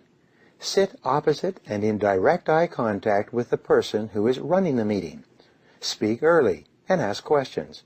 Volunteer for assignments. And when you offer to do something, do it quickly and well. You can create a positive, attractive force field of energy around you by developing a reputation for being the person that everyone can depend upon to get the job done. As a result, you'll be given more and bigger jobs, and both the authority and the rewards that go along with those jobs. Take time to get to know your subordinates and the people who are below you on the corporate ladder. Talk to them and ask them questions. Offer to help them if you can. Be especially kind and courteous with them. Go out of your way to compliment them and recognize them for their work. You will be amazed at the difference this makes in your career. In every organization, the person who knows the most people is usually the person who rises to the top. Initially, it may seem that relationship building takes a lot of time, but it will pay for itself over and over again in the months and years ahead. Outside of your business, you should get involved with your industry and with your industry associations. The most successful executives and sales professionals network regularly with other business people. They keep expanding their professional contacts and friendships. Look at the business organizations in your community.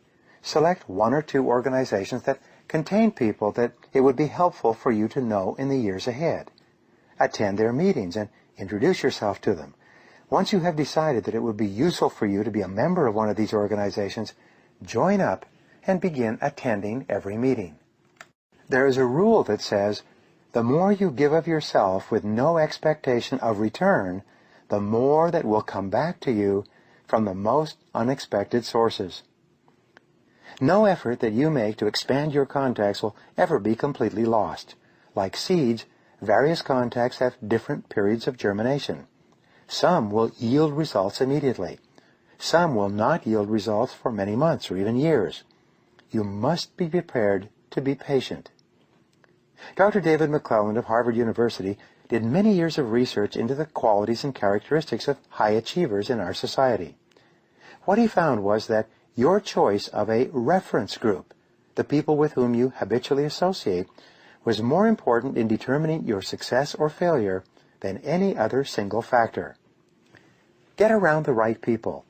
Make it a point to associate with the kind of people that you like, admire, respect, and want to be like sometime in the future. Associate with the kind of people that you look up to and would be proud to introduce to your friends and associates. The choice of a positive, goal-oriented reference group can do more to supercharge your career than any other factor. The third category of people whose help and cooperation you will require are your family and friends. As Benjamin Disraeli said, no success in public life can compensate for failure in the home. It is vital that you invest all the time and emotion necessary to build and maintain a high-quality home life. When your family life is solid and secure, characterized by warm, loving relationships, you will do better in everything else in the outer world. But if something goes wrong with your home life because of inattention or neglect, it will soon affect your results at work in a negative way. Problems at home distract your attention and drain your energy. They can often sabotage your career. Once you have decided upon the people, groups, and organizations whose help and cooperation you will need to achieve your goals, resolve to become a relationship expert. Always treat people with kindness, courtesy, and compassion. Practice the golden rule.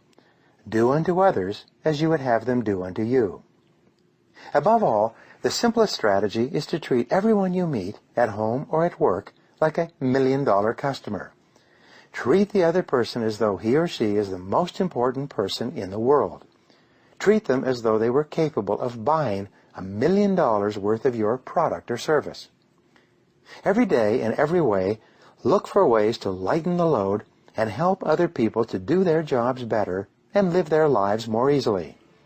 This will build up a great reservoir of positive feeling toward you that will come back to benefit you year after year.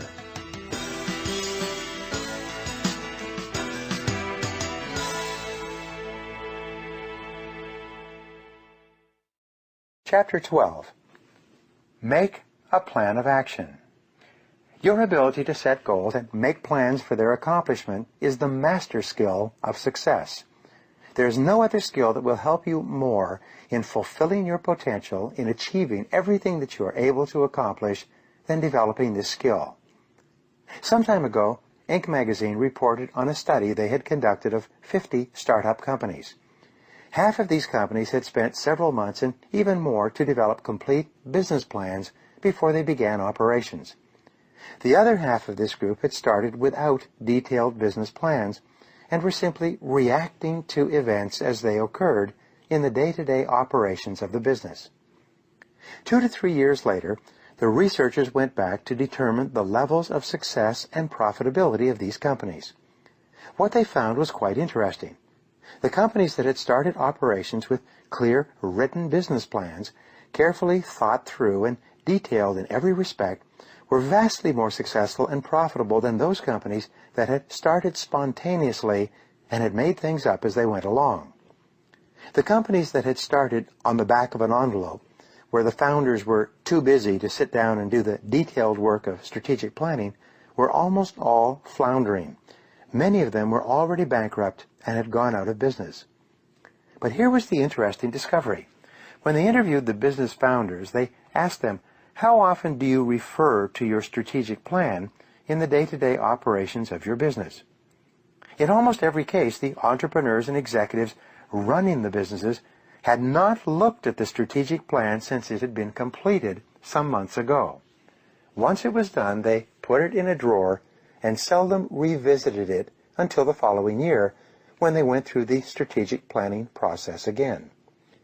The most important finding was this: the plan itself was seldom referred to, but the process of thinking through the key elements of the business was vital to their success. It is the exercise of working through and discussing every key element of the business plan that is more important than any other step at the beginning. From the first day that you begin actual business operations, the situation will change so rapidly that your plan will become obsolete in many respects within a few days or even a few hours. But it is the process of planning that is most important. Scott McNeely of Sun Microsystems says, "In a startup business, you have to throw out all assumptions every 3 weeks." There is a 6P formula for personal and business success. It is proper prior planning prevents poor performance. There are 7 advantages to proper prior planning. Here they are. First, the planning process forces you to organize your thinking and identify all the key issues that must be dealt with if you are ultimately going to be successful. Second, thinking through what you must do to accomplish your goals enables you to plan your actions carefully before you begin, thereby saving you enormous costs of time, people, and money. Third, a good plan, thoroughly discussed and evaluated, enables you to identify flaws and errors that could prove fatal to your business later on. It enables you to ask what-if questions. For example, what are the worst possible things that could happen if you were to take a particular course of action? The fourth benefit of proper prior planning is that it enables you to identify weaknesses in your plan and to make provisions to compensate for those weaknesses. Fifth, planning enables you to identify strengths and potential opportunities that you can take advantage of to increase the likelihood of success. Often, you will be unaware of your particular strengths or the opportunities that exist in the situation before you go through the planning process. The sixth benefit of planning is that it enables you to focus your time and money and concentrate all of your resources on the 1 or 2 objectives that you must achieve to make the enterprise successful. In the absence of clear focus and concentration, you will tend to spread your energies over a wide area and end up accomplishing very little. The seventh benefit of proper planning is that it will inevitably save you hours, weeks, and months of confusion, mistakes, and losses of both money and energy. In many cases, as the result of careful planning and analysis, the decision makers will realize that it is not possible to achieve a particular goal with the time or resources available, or under the existing circumstances. Sometimes the very best business deals in your career are the ones that you don't get into in the first place. In its simplest form, a plan is a list of every activity that you will have to engage in from the beginning to the end in accomplishing a specific goal or objective. To begin the process of planning, you take a sheet of paper and you make a list of everything that you can think of that you will have to do to achieve your goal. As you think of new items, add them to the list. Continually revisit your list and revise the items and steps as you get more information. This list becomes your blueprint for completing your ideal goal or result. Now, organize your list by priority and sequence. Organize the items on your list by priority by determining which tasks or activities are more important than other tasks or activities. Organize the items from number 1, the most important, all the way through to the least important. Organize your list by sequence as well. In sequencing, you determine which activities need to be done before or after other activities. Often, one task cannot be accomplished until another task has been completed. Sometimes, the accomplishment of a single task can be the bottleneck or choke point in the entire process. Often, the success of the plan will be determined by the achievement of a particular goal or objective within the plan. It may be the completion of construction on a new office, store, or factory. It may be the date of delivery of the first finished product or service. It may be the achievement of a particular level of sales by a specific date. It could be the hiring of a key person for an essential job. The planning process helps you to identify the vital elements of the plan and focus more of your time and attention on the most important tasks and activities that must be accomplished before success is possible. No plan is perfect the first time it is created. Most plans to accomplish something new will fail over and over again at the beginning. This is to be expected. Your ability to accept feedback and make corrections to your plans of activity is vital to your success. Keep asking, what's working and what's not working?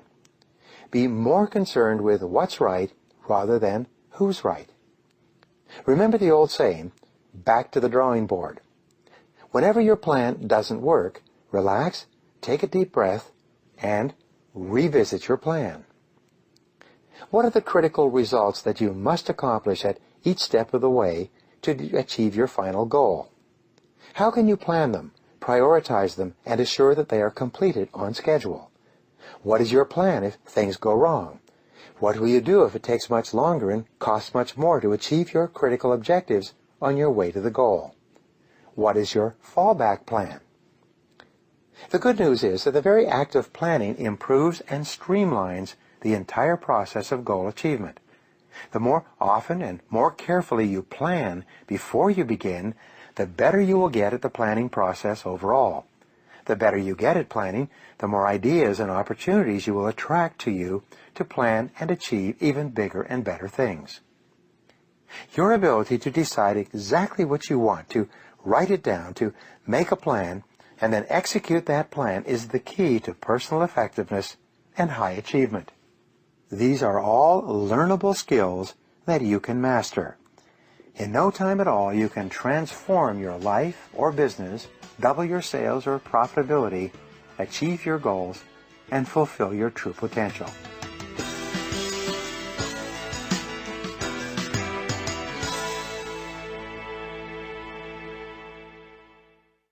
Chapter 13. Manage your time well. To achieve all your goals and become everything you are capable of becoming, you must get your time under control. Psychologists generally agree that a sense of control is the key to the feelings of happiness, confidence, power, and personal well-being, as we've discussed before.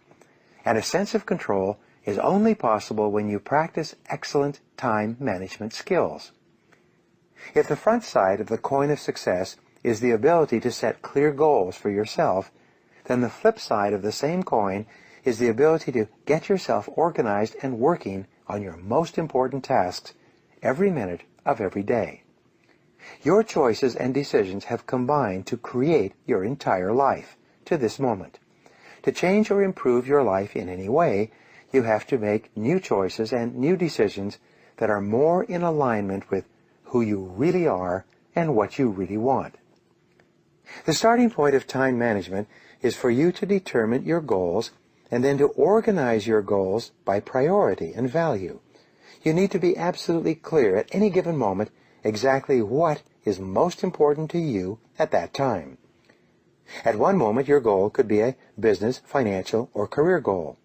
Later, it could be a family or relationship goal. On still another occasion, it could be a health or fitness goal. Time management begins with clarity. You take the time to sit down with a piece of paper and think through exactly what it is you want to accomplish in each area of your life. You decide upon your ultimate long-term goals of financial success, family success, or personal health and fitness. Once you are clear about the targets you are aiming at, you then come back to the present and plan every minute and hour of every day so that you accomplish the very most that you possibly can with the time allocated to you. The basic tool of time management is a list, organized by priority and used as a constant tool for personal management. The fact is that you can't manage time. You can only manage yourself. That is why time management requires self-discipline, self-control, and self-mastery. Time management requires that you make the best choices and decisions necessary to enhance the quality of your life and work, and then you follow through on your decisions. You should plan your life with lists of long-term, medium-term, and short-term goals and projects. You should plan every month in advance with a list of the things you want to accomplish during that month. You should make a list of every step in each multitask job that you want to complete, and then organize that list by priority and sequence. In the process of managing your time, you must separate the urgent from the important. Urgent tasks are tasks that are in your face. They are determined by external pressures and requirements. They are things that you must do immediately.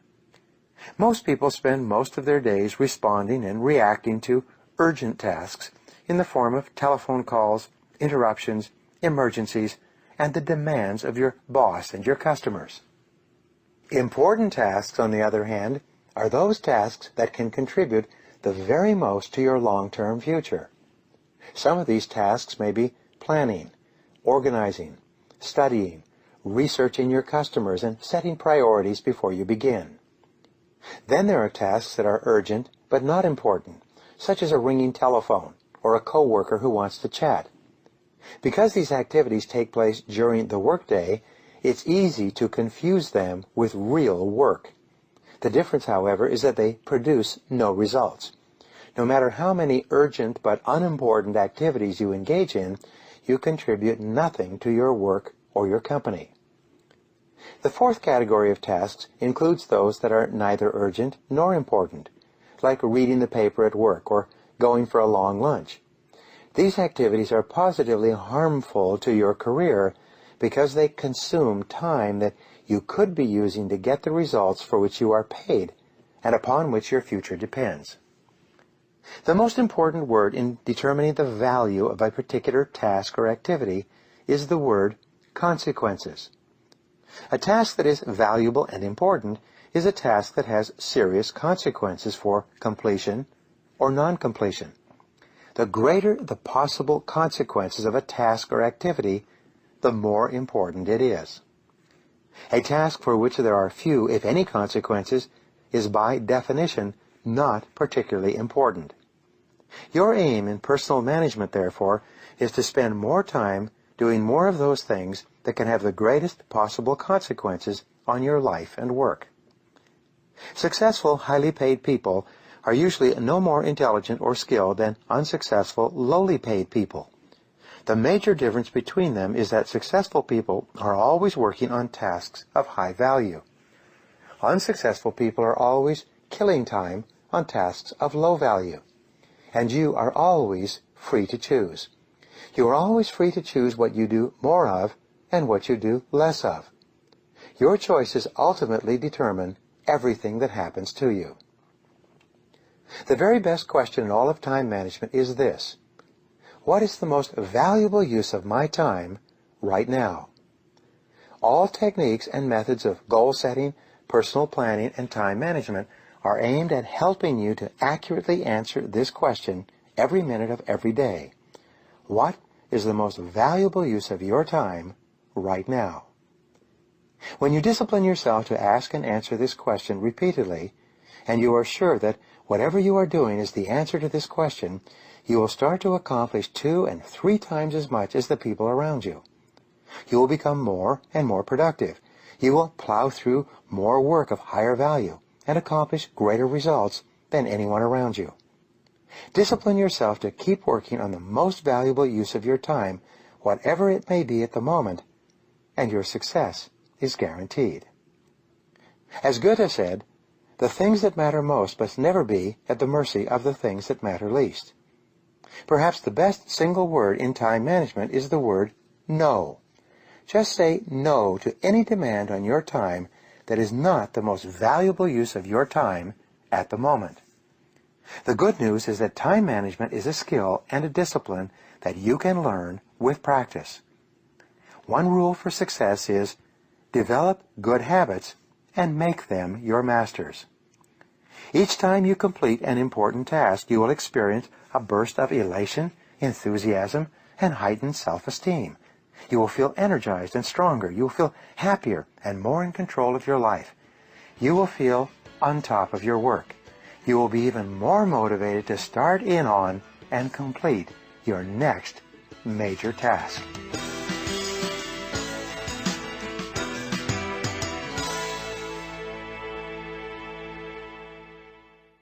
Chapter 14. Review your goals daily. Many techniques can help you to achieve your personal and financial goals faster.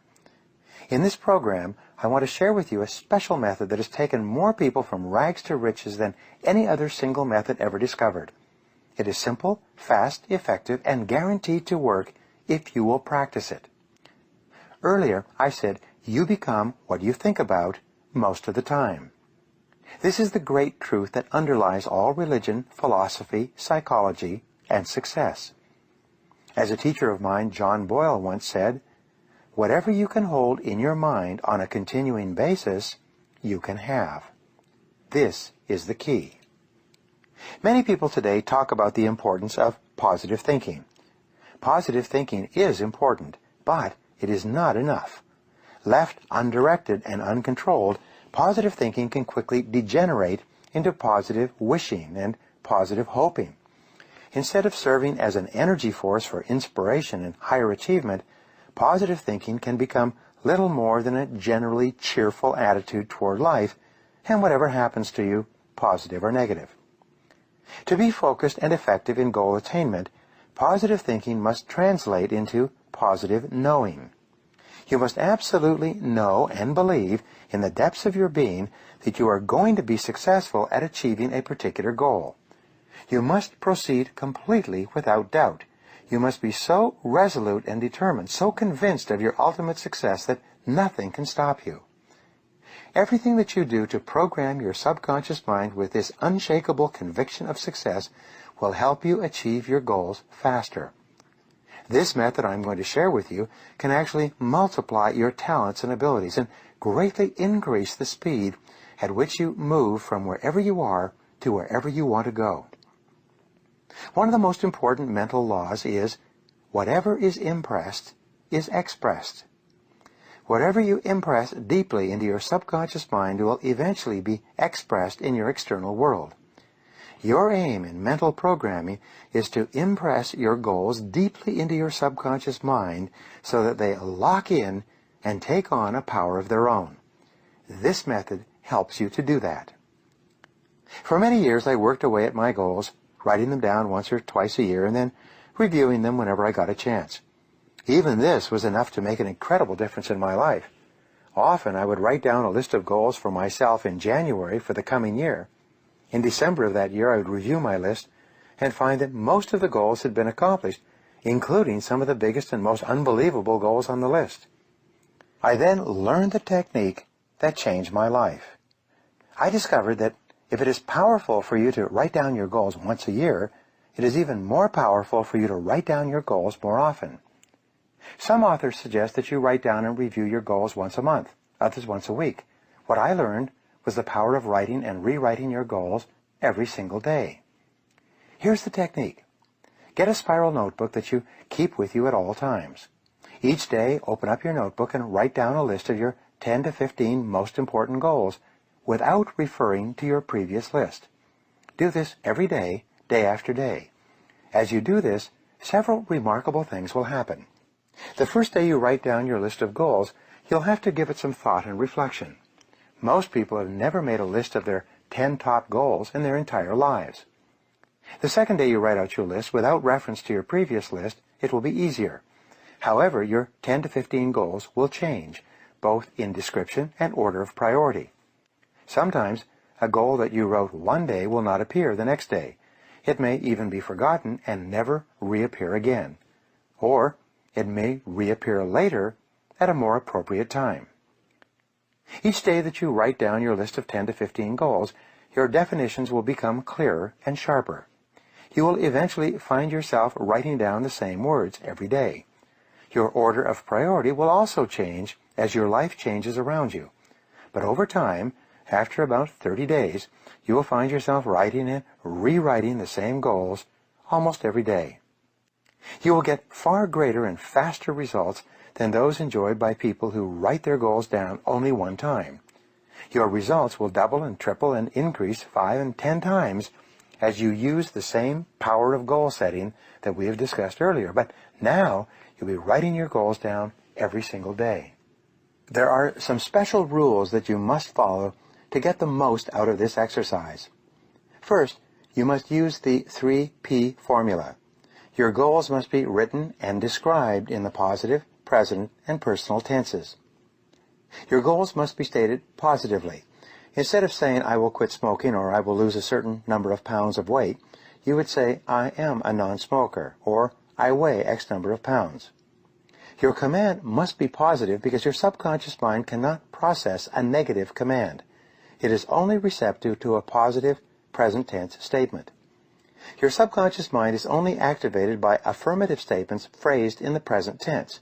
You therefore use the present tense as well. You write down your goals as though you have already accomplished them. Instead of saying, I will earn $50,000 in the next 12 months, you would say, I earn $50,000 per year. The third P stands for personal.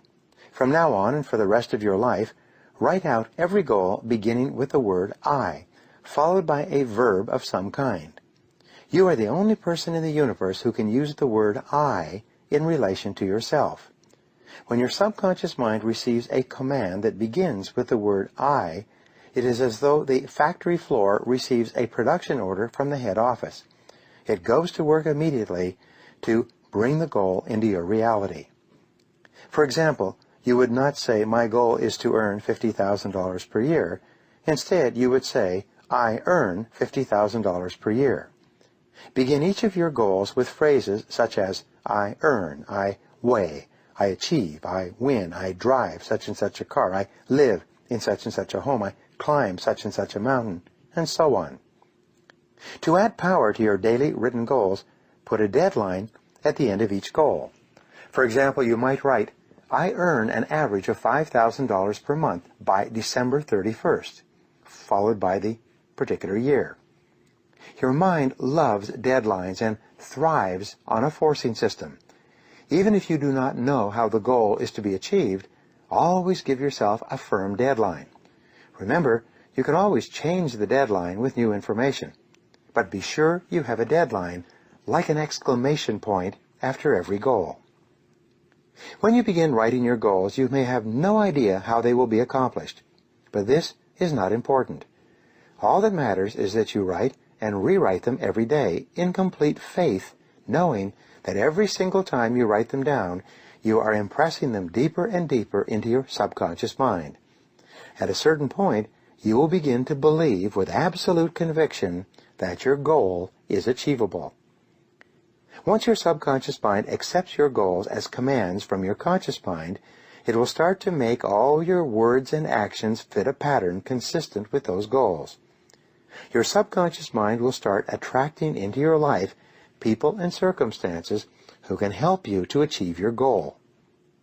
Your subconscious mind works 24 hours a day, like a massive computer that is never turned off, to help bring your goals into your reality.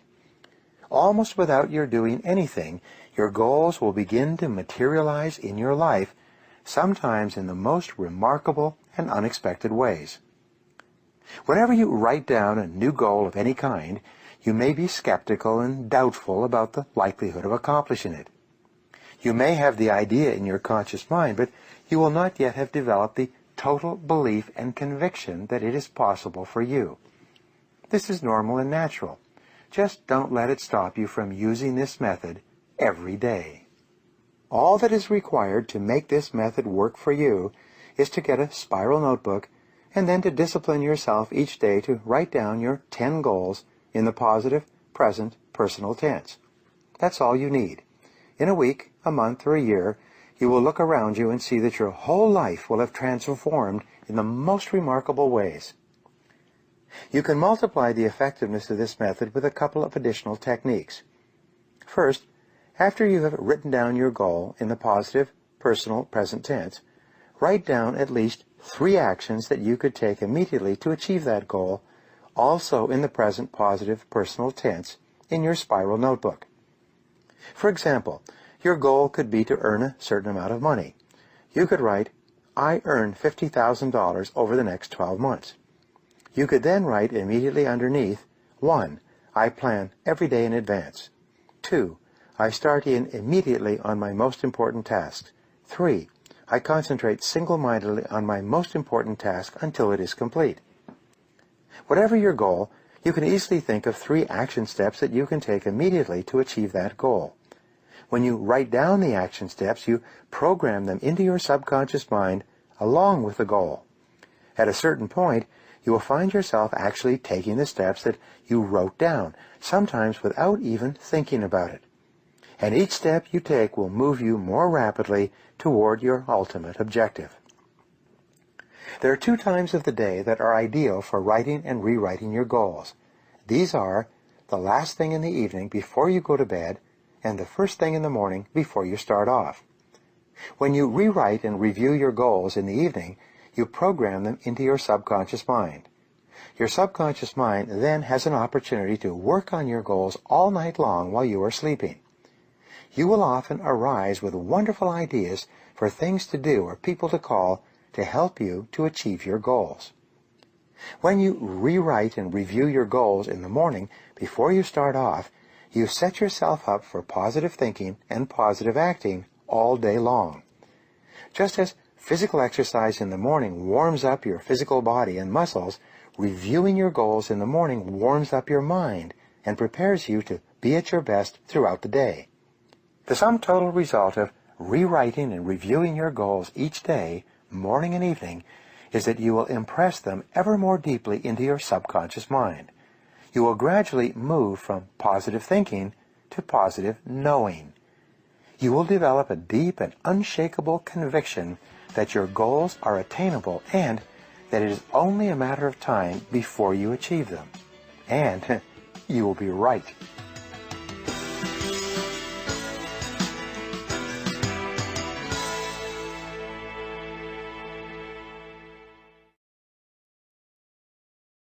Chapter 15.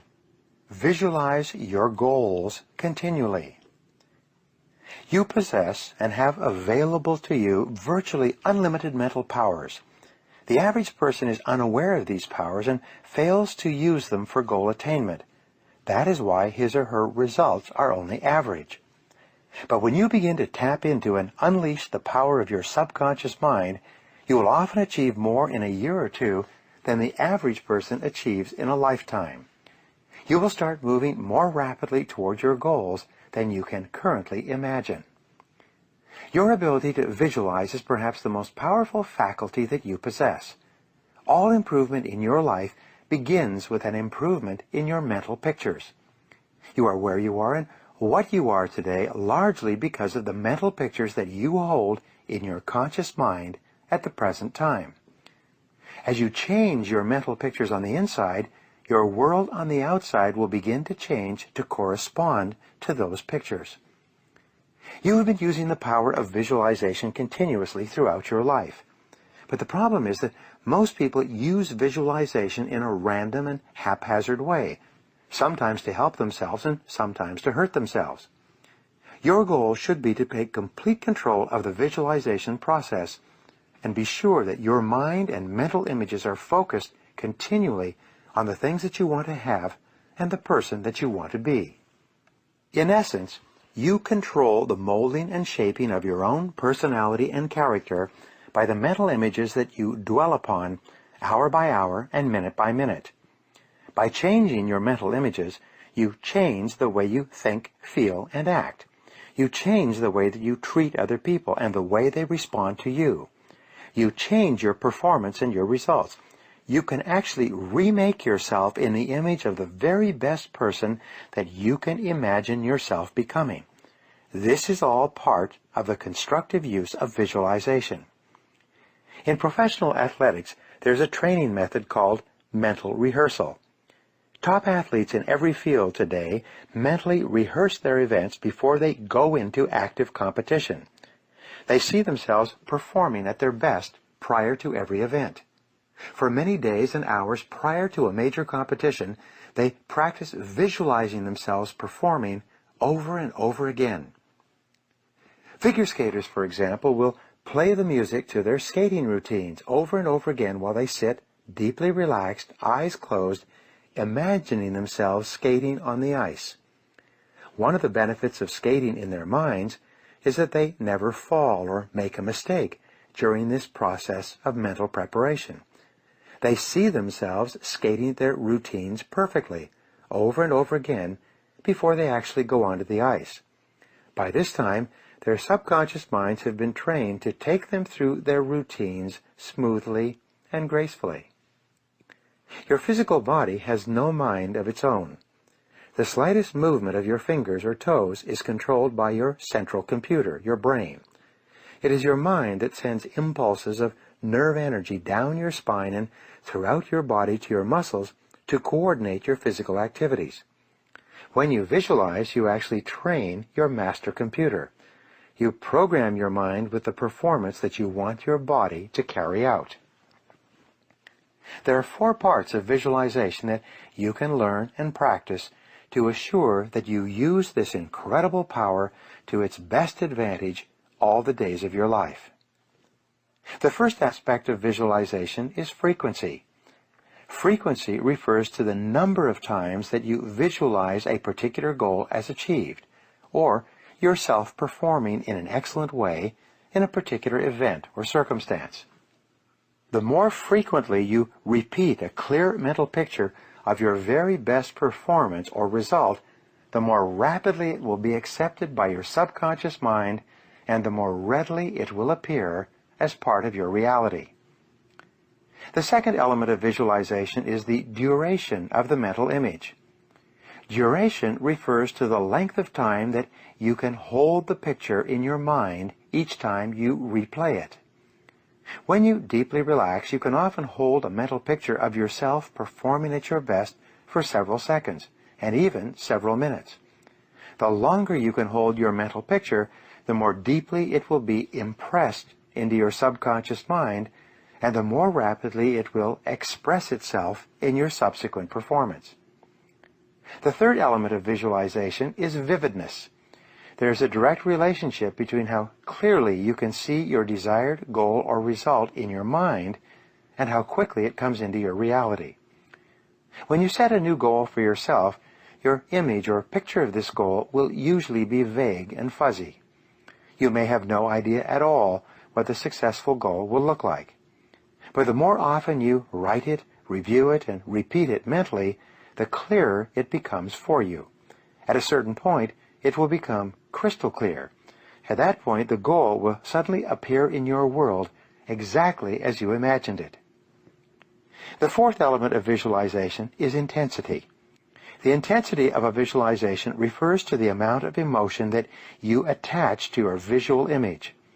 In reality, this is the most important and powerful part of the visualization process. Sometimes, if your emotion is intense enough and your visual image is clear enough, your goal will come true immediately. Of course, the elements of frequency, duration, vividness, and intensity can help you or hurt you. Nature is neutral. The power of visualization is neutral as well. It is like a two-edged sword. It can cut in either direction. It can either make you a success or make you a failure. Visualization brings you whatever you vividly and intensely imagine, whether good or bad. For example, worry is a form of negative goal setting. It is the process of thinking about, imagining, and visualizing, combined with feelings of fear and anxiety, exactly those things that you don't want to happen. But, because visualization is neutral, when you worry, you are using this power in a negative way. Exactly those things that you don't want will be attracted into your life. In every area of your life, you can use visualization to make it better. Earlier in this book, I talked about the use of idealization. This process involves creating an ideal picture of what you would like your life to look like sometime in the future.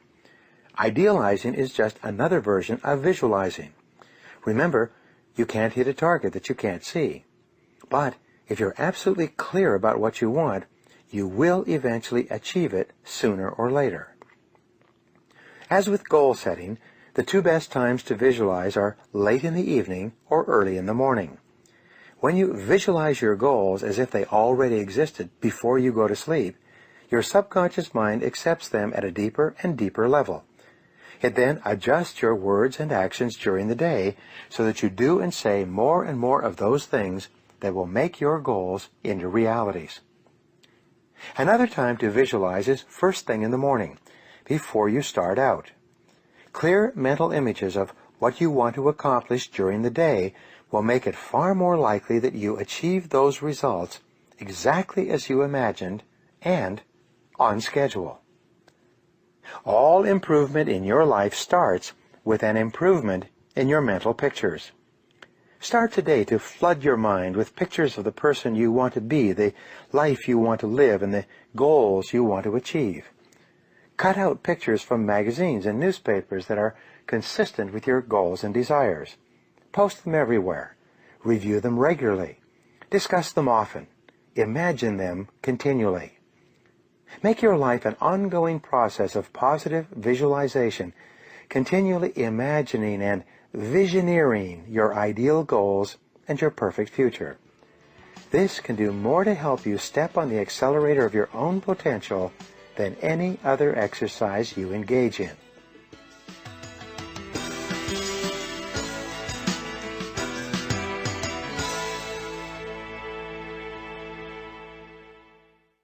Chapter 16. Activate your superconscious mind. All important breakthroughs in all fields throughout history have been the result of superconscious functioning. Whenever you have suddenly originated a great idea or insight that solved a problem or resolved a dilemma, you have had a superconscious experience. Great scientific breakthroughs, like the discovery of DNA, or the breakthrough idea combining ceramics with electricity that led to the discovery of superconductivity, were superconscious in origin. The great musicians tapped into and used their superconscious minds repeatedly in the creation of their compositions. Mozart, for example, could see an entire opera in his mind, note perfect, before he began writing.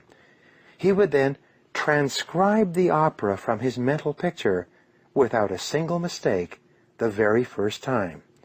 It could then be played in public without revision. Nothing like this had ever been seen or experienced in all the history of music.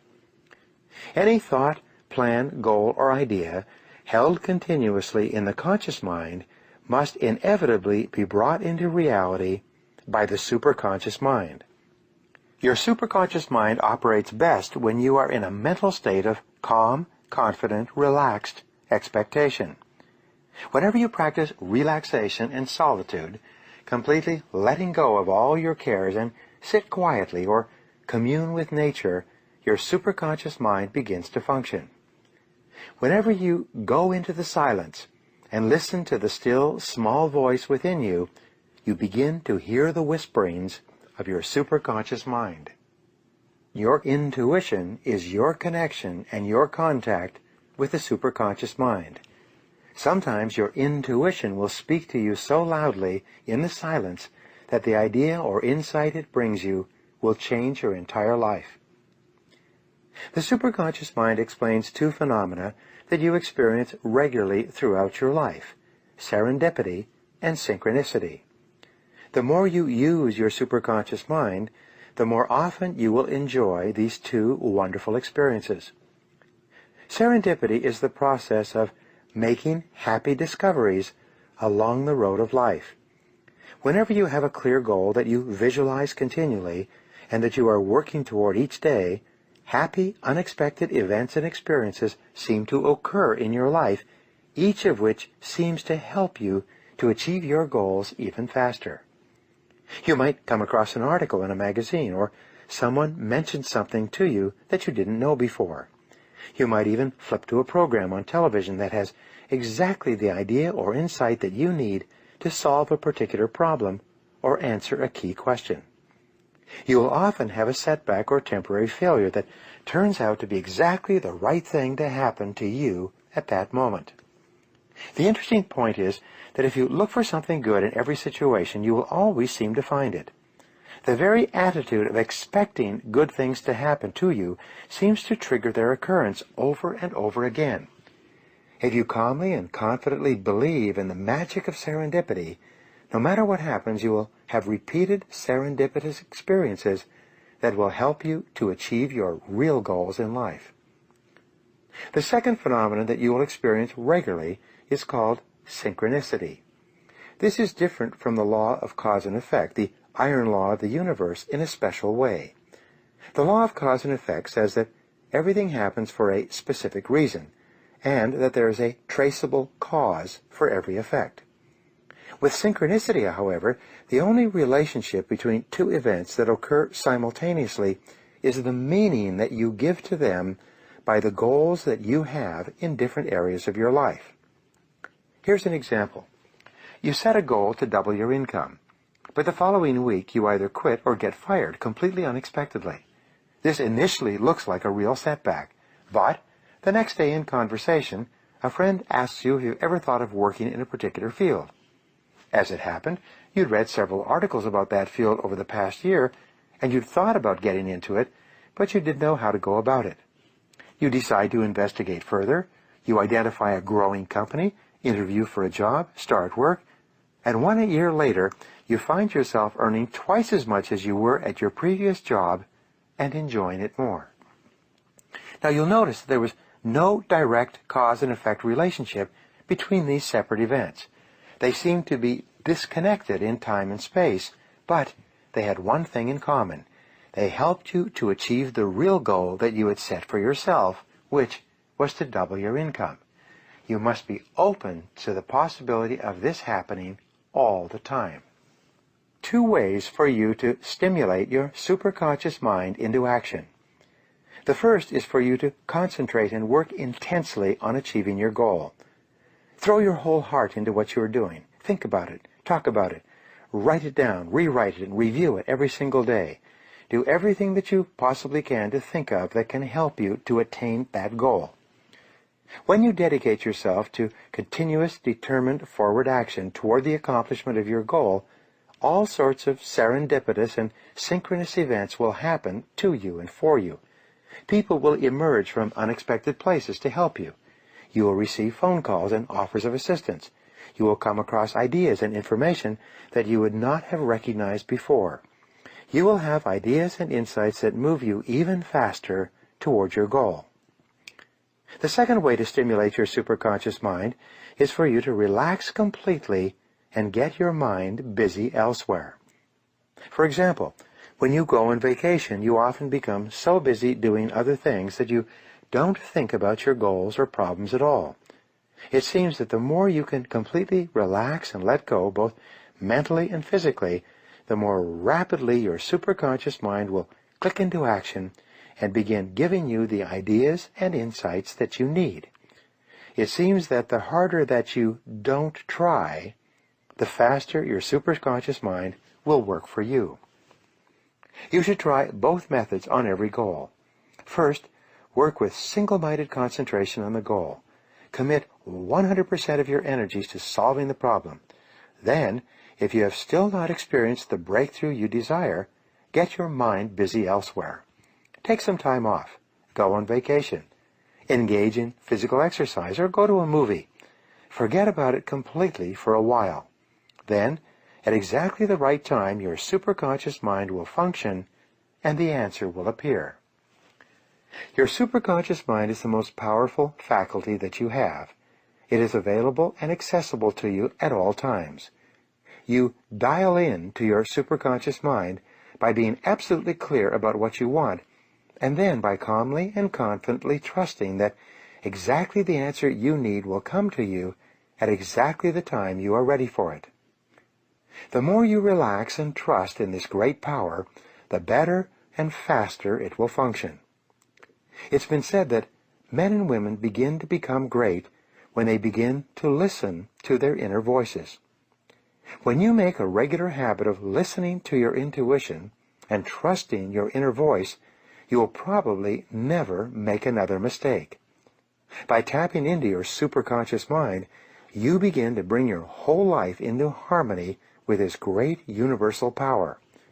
You will achieve goal after goal and move forward faster and faster in everything you do. You will feel as though you are plugged into some kind of cosmic energy source that enables you to accomplish vastly more and with much less effort than ever before.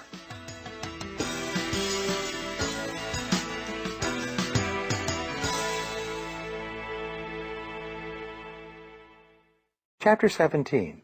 Remain flexible at all times. Today, perhaps the most important factor affecting your life is the speed of change. By its very nature, change is unpredictable, often forcing us to scrap our very best plans and ideas overnight as a result of a completely new and unexpected development coming from a new and unexpected direction. As a result, we have to remain flexible in our thinking and in our possible courses of action.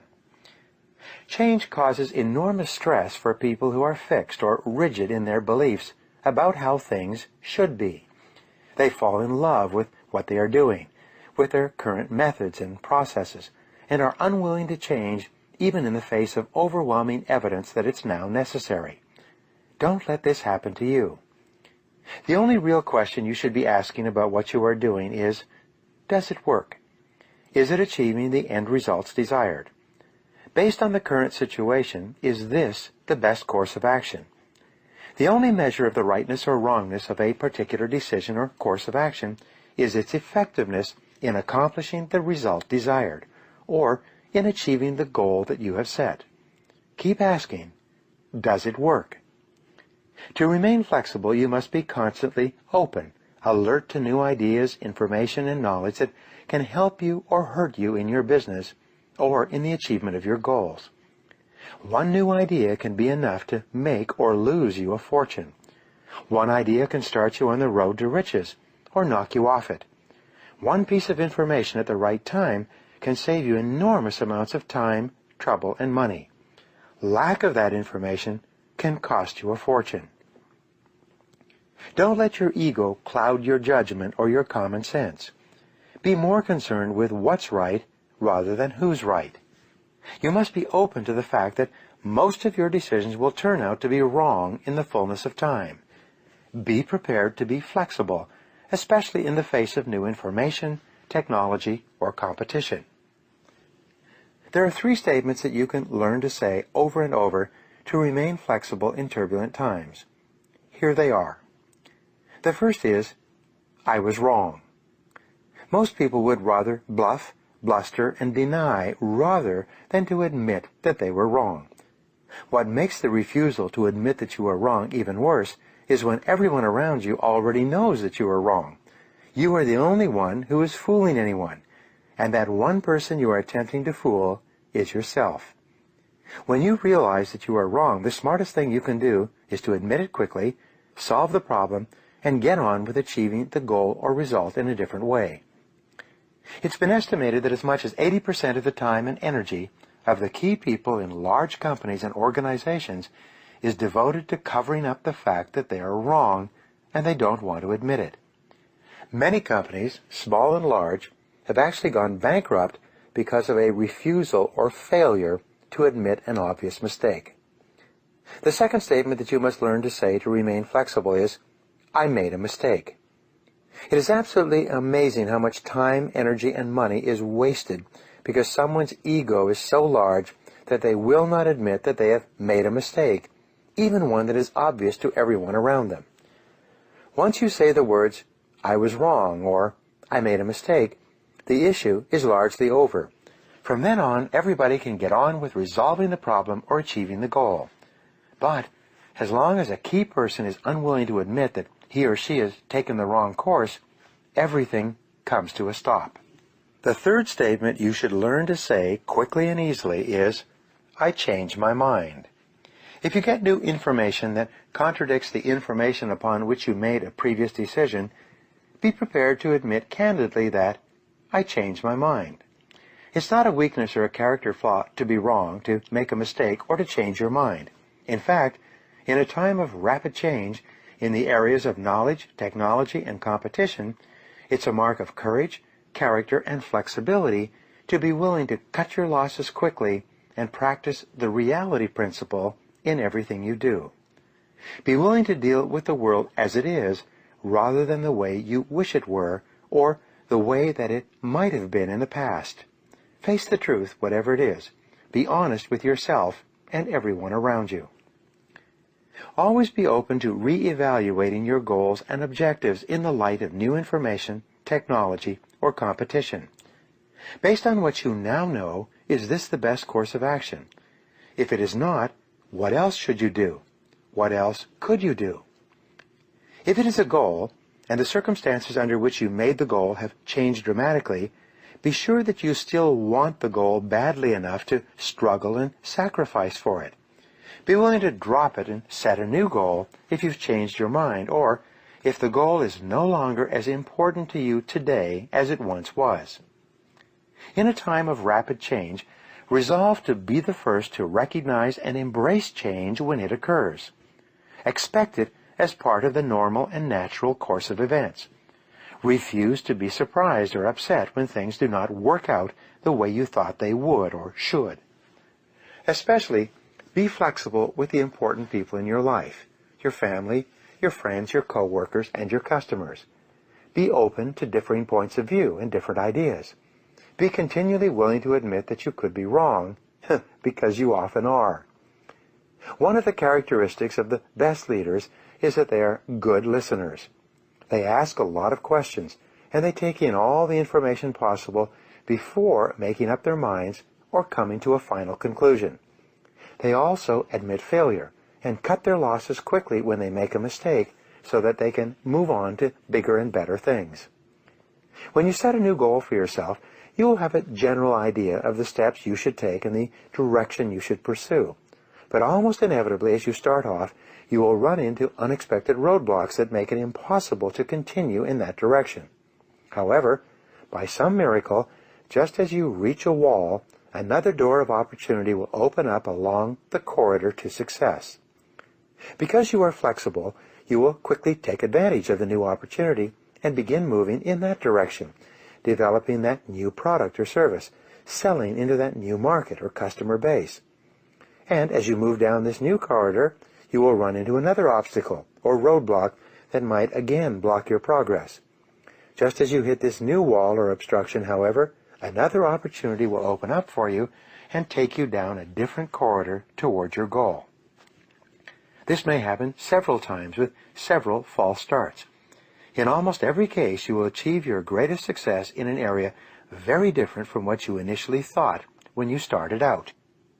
You will achieve your greatest business and personal successes doing things that are very different from what you had initially planned.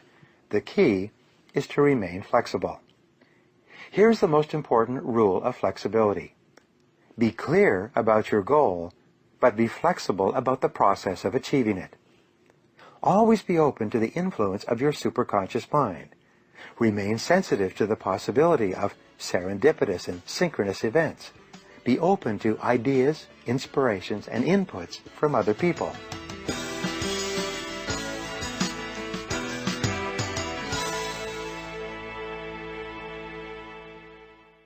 Chapter 18. Unlock your inborn creativity. Fully 95% of children tested between the ages of 3 and 5 test out as highly creative. The same children tested again as teenagers test out at about 5% highly creative. What happened to them in the interim? Well, as they went through school, they were taught that if you want to get along, you go along. They learned not to challenge the teacher or suggest unusual ideas. In their attempts to be liked and accepted by their peers, they allowed their creativity to die down like a fire without fuel. The good news is that creativity is a natural and normal ability possessed in quantity by virtually everyone. But your creativity is like a muscle. If you don't use it, you lose it. Just like a muscle, if you do not exercise your creativity and stretch it regularly, it becomes weak and ineffective. Your ability to generate ideas must be constantly utilized to be kept in top condition. The most powerful technique for improving your intelligence and increasing your creativity is what I call mindstorming. The way it works is simple. The results that you get will be so amazing as to be life-changing. You begin the mindstorming process by first getting a clean sheet of paper. At the top of this page, you write your goal or problem in the form of a question. The simpler and more specific the question, the better will be the quality of the answers that you generate in response to it. For example, instead of writing a question like, "How could I make more money?" you would write, "How can I double my income in the next 24 months?" Even better, if you are earning $50,000 per year today, your question should be, "How can I earn $100,000 per year by December 31st of a specific year?" Each of your answers should be written using the 3P formula. It should be personal, positive, and in the present tense. In other words, your answers should be written as affirmations or instructions from your conscious mind to your subconscious mind. Once you have written your question at the top of the page, you then discipline yourself to generate at least 20 answers to that question. You can write down more than 20 answers to the question, but it is essential in this exercise that you set a goal for a minimum of 20. Your first 3 to 5 answers will be easy. You will quickly come up with answers like work harder, start earlier, stay later, work on higher value tasks. Your next 5 answers will be more difficult. You will have to drill down and dig deeper to come up with less obvious ways but more creative ways to answer your question. Your last 10 answers will be the most difficult of all. Many people find this part of the exercise so difficult that their minds go blank. Their eyes glaze over. They become lightheaded with a rush of blood to their brains that takes place when you begin this process of pumping mental iron.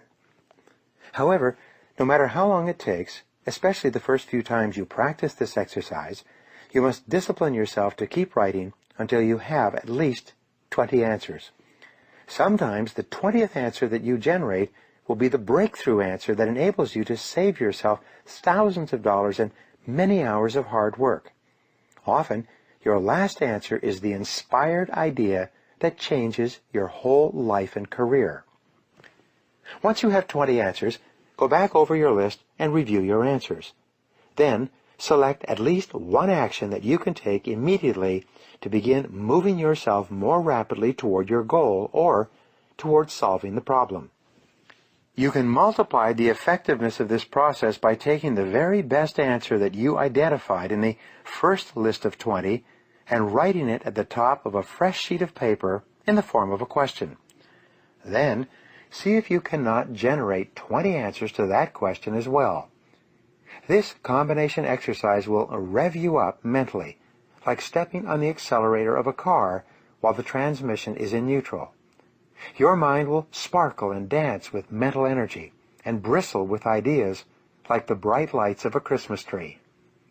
For example, your first question could be, how can I double my income to $100,000 over the next 24 months? One of your answers could be, I work 2 extra hours each day. You could then transfer this answer to a new sheet of paper and phrase it as a question. What can I do to get 2 extra hours of productive time each day? You can then begin writing 20 different things that you can do to save time, gain time, and spend 2 additional hours on productive work each day. Whatever answer you choose, put it into action immediately. Do something, do anything. The faster you take action on this exercise, the greater and more continuous will be the flow of ideas as you go throughout the day. If you generate these ideas and then do nothing with them, the creative flow will slow down and stop.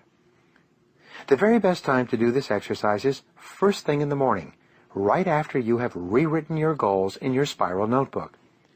Each morning, you can take one goal, rewrite it as a question, and then generate 20 answers to that question. You can then immediately get busy and implement one of your answers. You can perform this exercise repeatedly on the same goal if the goal is big enough and important enough to you. Don't worry about writing down the same answers over and over again. The more you practice this exercise, the more likely it is that you will trigger completely unexpected breakthrough ideas. This may require several days or even weeks of work, before the flash of inspiration takes place. You must be patient and determined. It will come. As I mentioned before, successful people are intensely solution-oriented. The fact is that life is a continuous succession of problems and difficulties without end. This river of problems is only interrupted by the occasional crisis, which makes the problem seem small in comparison, at least for a little while. In fact, if you are living a busy life, you will probably experience a crisis of some kind every 2 to 3 months throughout your life. You will have business crises, family crises, financial crises, health crises, and other crises. The problems and crises never stop. They keep coming like the waves of the ocean. The only thing you can control is your responses to these problems and crises, and therein lies the key to your success. Successful people respond effectively to problems. Ineffective people do not. Successful people take a deep breath, relax, and think clearly. They look for the good in every situation. They seek the valuable lesson. Above all, they focus on the solution, on what can be done, rather than what has happened and who is to blame. Just as there is a process for solving mathematical problems, there is a process for solving business and life problems as well. It requires that you approach the business of problem-solving systematically and in an organized fashion. Here are the steps that you can follow. Step 1. Define the problem clearly.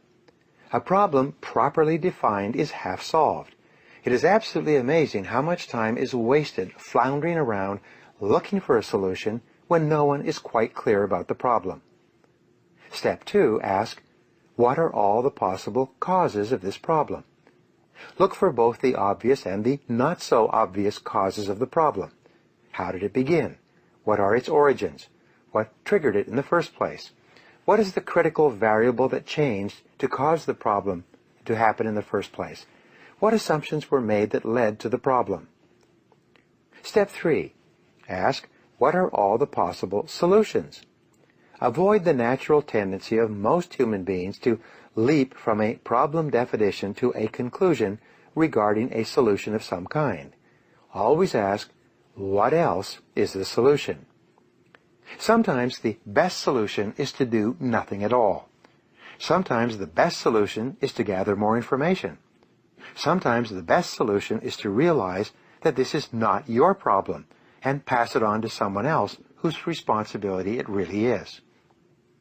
Step 4. Once you have identified several possible solutions, ask, what must this solution accomplish? The only way you can judge the attractiveness of a solution is to determine in advance what you want the solution to accomplish. You've heard it said that the operation was a success, but the patient died. It's very common for us to initiate a solution and implement it, but the problem is not only not solved, but it is worse than it was before we took action in the first place. Be sure that the solution you select will accomplish the purpose you had in mind when you started on the problem-solving exercise in the first place. Step 5. Once you have decided on the ideal solution, assign specific responsibility, or take responsibility yourself for implementing the solution. Set a deadline for implementation. Set a measure by which you can determine if the solution has been effective. A problem-solving discussion that does not lead to an agreement on a specific solution, accompanied by the assignment of personal responsibility and a deadline, is a problem that will come back over and over again without resolution. Practice this systematic method of dealing with a problem over and over until it becomes a habit of thinking. You'll be amazed at how much more effective you become and how much better your results will be using this method. One of the most powerful creative thinking ideas you can practice is called scenario planning. In scenario planning, you play down the chessboard of life and imagine what might happen sometime in the future. Even though the future is largely unknowable, certain trends taking place today will continue into the future. Certain events taking place around you will affect these trends, if not interrupt them in different ways. Completely unexpected events will arise that will require that you change your plans completely. In scenario planning, you ask yourself two questions. First, what are the 3 worst things that could possibly happen in the months or years ahead that would negatively affect my business or my personal life? Write them down. Be brutally honest with yourself. Refuse to wish or hope for the best. For example, imagine that your best customer went out of business or was unable to pay you for the products or services that you had sold to him. What would you do? How would you react? What steps could you take to guard against this eventuality? Next, ask yourself, what are the 3 best things that could possibly happen to me in the months and years ahead? With your answers to either of these questions, you can use mindstorming to prepare yourself for any eventuality. If it's a potential setback, ask yourself, how could we guard against this setback? Then, generate 20 answers to this question. If it's a possible opportunity, ask yourself, how could we increase the likelihood of this opportunity taking place, or take advantage of this opportunity as it is today? Write out 20 answers to this question as well. Each time you ask yourself one of these questions, like an electric spark, you will trigger ideas and insights. The more you think about these key questions, the more you will activate your superconscious mind to give you insights and flashes of inspiration that will enable you to seize opportunities or avoid dangers.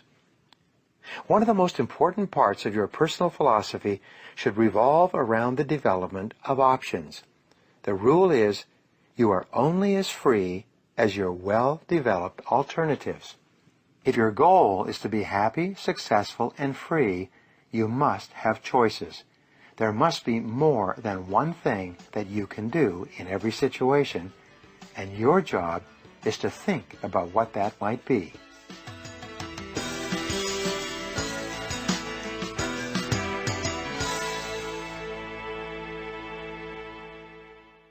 Chapter 19. Do something every day. One of the most important success factors discovered over and over again is the quality of action orientation. Successful people are intensely action-oriented. They seem to move faster than unsuccessful people. They are busier. They try more things and they try harder. They start a little earlier and they stay a little later. They are in constant motion. Unsuccessful people, on the other hand, start at the last moment necessary and quit at the first moment possible. They are fastidious about taking every minute of coffee breaks, lunch hours, sick leave, and vacations. They sometimes brag, "When I'm not at work, I never even think about it." In his famous essay, Compensation, Ralph Waldo Emerson wrote that you will always be compensated in life in direct proportion to the value of your contribution.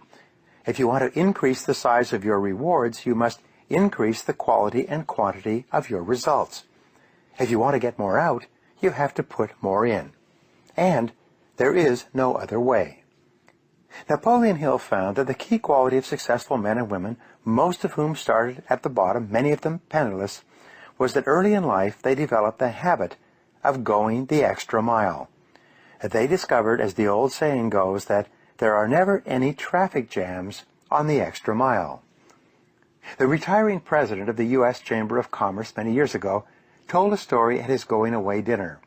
He had become one of the most respected business people in America and overseas. He had developed the kind of reputation for high-quality work that every person in business dreams of having. He said that when he was a young man, unsuccessful and frustrated, he came across a saying written on a brown lunch bag and posted on a high school bulletin board. As he passed the bulletin board, something caused him to stop, and he read the words on the lunch bag. They said, "Your success in life will be in direct proportion to what you do after you do what you are expected to do." He told the audience that these words changed his life.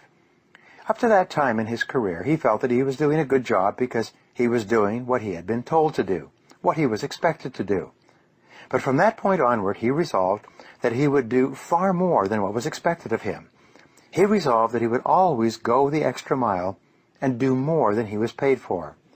From that day onward, for the rest of his career, he got up a little earlier, worked a little harder, and stayed a little later. He moved faster from task to task and from customer to customer. And here is what always happens. The faster he moved, the more experience he got. The more experience he got, the better he got at his job. The better he got, the better results he got in the same period of time. In no time at all, he was being paid more and promoted faster. By moving faster and always doing more than expected, he had shifted onto the fast track in his career and began moving ahead rapidly. He was soon promoted into a new department, then hired into a new industry, and given a new area of responsibility. In each case, he had one strategy: do more than you are paid for. Do more than others expect. Go the extra mile. Get busy. Get going. Take action. Don't waste time. And he never looked back. Mentally and physically, the faster you move, the more energy you have. The faster you move, the more positive you feel. The faster you move, the happier you are. The faster you move, the more enthusiastic and creative you become. The faster you move, the more you get done, the more you get paid, and the more successful you feel.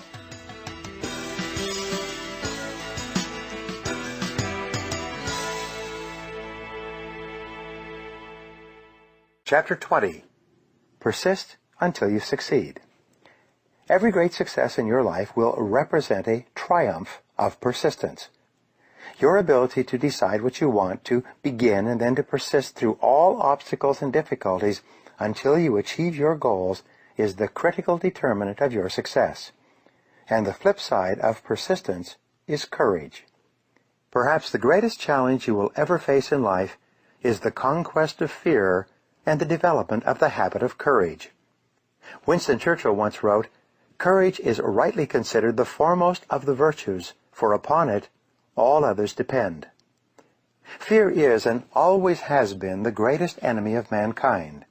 When Franklin D. Roosevelt said, "The only thing we have to fear is fear itself," he was saying that the emotion of fear, rather than the reality of what we fear, is what causes us anxiety, stress, and unhappiness.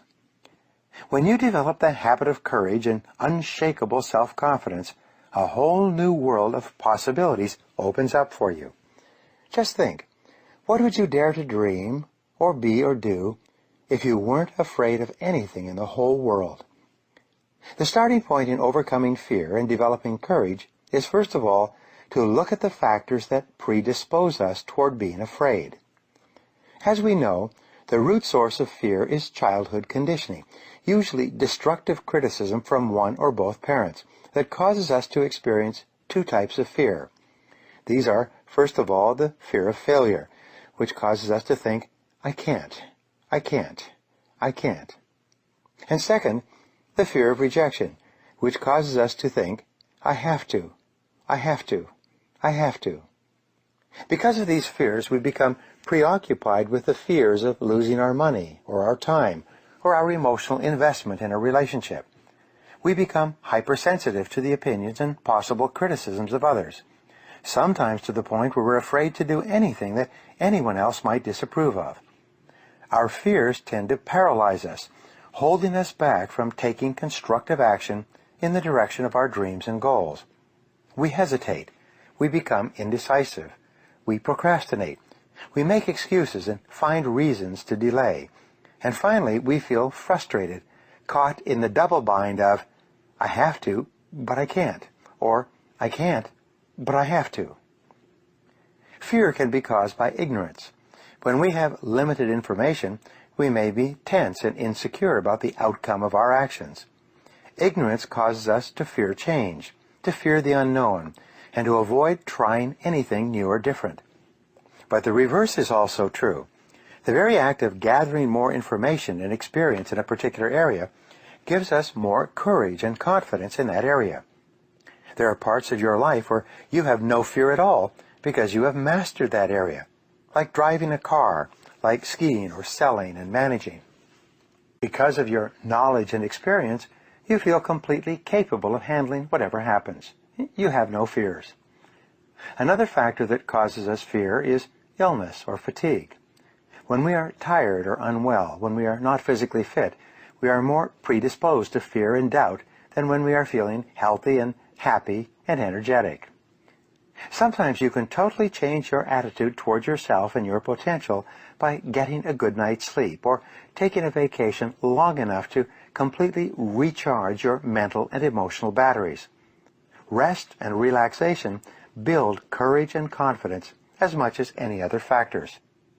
Here's an important point. All intelligent people are afraid of something. It is normal and natural to be concerned about your physical, emotional, and financial survival. The courageous person is not a person who is unafraid. As Mark Twain said, courage is resistance to fear, mastery of fear, not absence of fear. It is not whether or not you are afraid. We are all afraid. The question is, how do you deal with the fear? The courageous person is simply one who goes forward in spite of the fear. And here is something else I have learned. When you confront your fears and move toward what you are afraid of, your fears diminish, while at the same time your self-esteem and self-confidence increases. However, when you avoid the thing you fear, your fears grow until they begin to control every aspect of your life. And as your fears increase, your self-esteem, your self-confidence, and your self-respect diminish accordingly. As the actor Glenn Ford once said, if you do not do the thing you fear, the fear controls your life. Once we have recognized the factors that can cause fear, the next step in overcoming fear is to sit down and take the time to objectively identify, define, and analyze our own personal fears. At the top of a clean sheet of paper, write the question, what am I afraid of? Begin filling out your list of fears by writing down everything, major and minor, over which you experience any anxiety. Start with the most common fears, the fears of failure or loss, and the fears of rejection or criticism. Some people, dominated by the fear of failure, invest an enormous amount of energy justifying or covering up their mistakes. They cannot deal with the idea of making a mistake. Others, preoccupied by the fear of rejection, are so sensitive to how they appear to others that they seem to have no ability to take independent action at all. Until they are absolutely certain that someone else will approve, they refrain from doing anything. Once you've made a list of every fear that you think may be affecting your thinking and your behavior, organize the items in order of importance. Which fear do you feel has the greatest impact on your thinking or holds you back more than any other? Which fear would be number 2? What would be your third fear? And so on. With regard to your predominant fear, write the answers to these 3 questions. Number 1, how does this fear hold me back in life? Number 2, how does this fear help me? Or how has it helped me in the past? And number 3, what would be my payoff for eliminating this fear? Some years ago, I went through this exercise and concluded that my biggest fear was the fear of poverty. I was afraid of not having enough money, being broke, perhaps even being destitute. I knew that this fear had originated during my childhood because my parents, who grew up during the Depression, had continually worried about money. My fear was reinforced when I was broke at various times during my 20s. I could objectively assess the origins of this fear, but it still had a strong hold on me. Even when I had sufficient money for all my needs, this fear was always there. So my answer to the first question, how does this fear hold me back, was that it caused me to be anxious about taking risks with money. It caused me to play it safe with regard to employment, and it caused me to choose security over opportunity. My answer to the second question, how does this fear help me, was that in order to escape the fear of poverty, I had developed the habit of working much longer and harder than the average person. I was more ambitious and determined. I took much more time to study and learn about the various ways that money could be made and invested. The fear of poverty was, in effect, driving me toward financial independence. When I answered the third question, what would be my payoff for overcoming this fear, I immediately saw that I would be willing to take more risks, that I would be more aggressive in pursuing my financial goals. I could and would start my own business, and I would not be so tense and concerned about spending too much or having too little. Especially, I would no longer be so concerned about the price of everything. By objectively analyzing my biggest fear in this way, I was able to begin the process of eliminating it, and so can you. You can begin the process of developing courage and eliminating fear by engaging in actions consistent with the behaviors of courage and self-confidence. Anything that you practice over and over eventually becomes a new habit. You develop courage by behaving courageously whenever courage is called for. Here are some of the activities you can practice to develop the habit of courage. The first and most important kind of courage is the courage to begin, to launch, to step out in faith. This is the courage to try something new or different, to move out of your comfort zone with no guarantee of success. Dr. Robert Ronstadt of Babson College taught entrepreneurship for many years. He conducted a study of those who took his class and found that only 10% actually started their own businesses and became successful later in life. He could only find one quality that the successful graduates had in common. It was their willingness to actually start their own businesses as opposed to continually talking about it. He discovered the corridor principles that I spoke about earlier. As these individuals moved forward toward their goals, as though proceeding down a corridor, doors opened to them that they would not have seen if they had not been in forward motion. It turned out that the graduates of his entrepreneurship course who had done nothing with what they had learned were still waiting for things to be just right before they began. They were unwilling to launch themselves down the corridor of uncertainty until they could somehow be assured that they would be successful, something which never occurred. The future belongs to the risk-takers, not the security seekers. Life is perverse in the sense that the more you seek security, the less of it you have. But the more you seek opportunity, the more likely it is that you will achieve the security that you desire. Whenever you feel fear or anxiety, and you need to bolster your courage to persist in the face of obstacles and setbacks, switch your attention to your goals. Create a clear mental picture of the person that you would like to be, performing the way you would like to perform. There's nothing wrong with thoughts of fear as long as you temper them with thoughts of courage and self-reliance. Whatever you dwell upon grows, so be careful. The mastery of fear and the development of courage are essential prerequisites for a happy, successful life. With a commitment to acquire the habit of courage, you'll eventually reach the point where your fears no longer play a major role in your decision-making. You will set big, challenging, exciting goals, and you'll have the confidence of knowing that you can attain them. You will be able to face every situation with calmness and self-assurance. And the key is courage. What if you could sit down with one of the most successful men or women in our society and learn from him or her all the lessons that he or she had taken a lifetime to gather? Do you think that would help you to be more successful? What if you could sit down with 100 of the most successful men and women who ever lived and learn from their rules, their lessons, and their secrets of success? Would that help you to be more successful in your own life? What if you could sit down over time with more than 1,000 highly successful men and women? How about 2,000 or 3,000? Your answer is probably that spending time with these extremely successful men and women, learning what they learned in order to achieve their goals, would be of great help to you. The truth is, however, that all of this advice and input would do you no good at all unless you took some specific action on what you had learned. If learning about success was all that it took to do great things with your life, then your success would be guaranteed. The bookstores are full of self-help books, each one of them loaded with ideas that you can use to be more successful. The fact is, however, that all of the best advice in the world will only help you if you can motivate yourself to take persistent, continuous action in the direction of your goals until you succeed. The probable result of your reading the ideas in this book has been that you have made some specific decisions about things that you are going to do more of and things that you're going to do less of.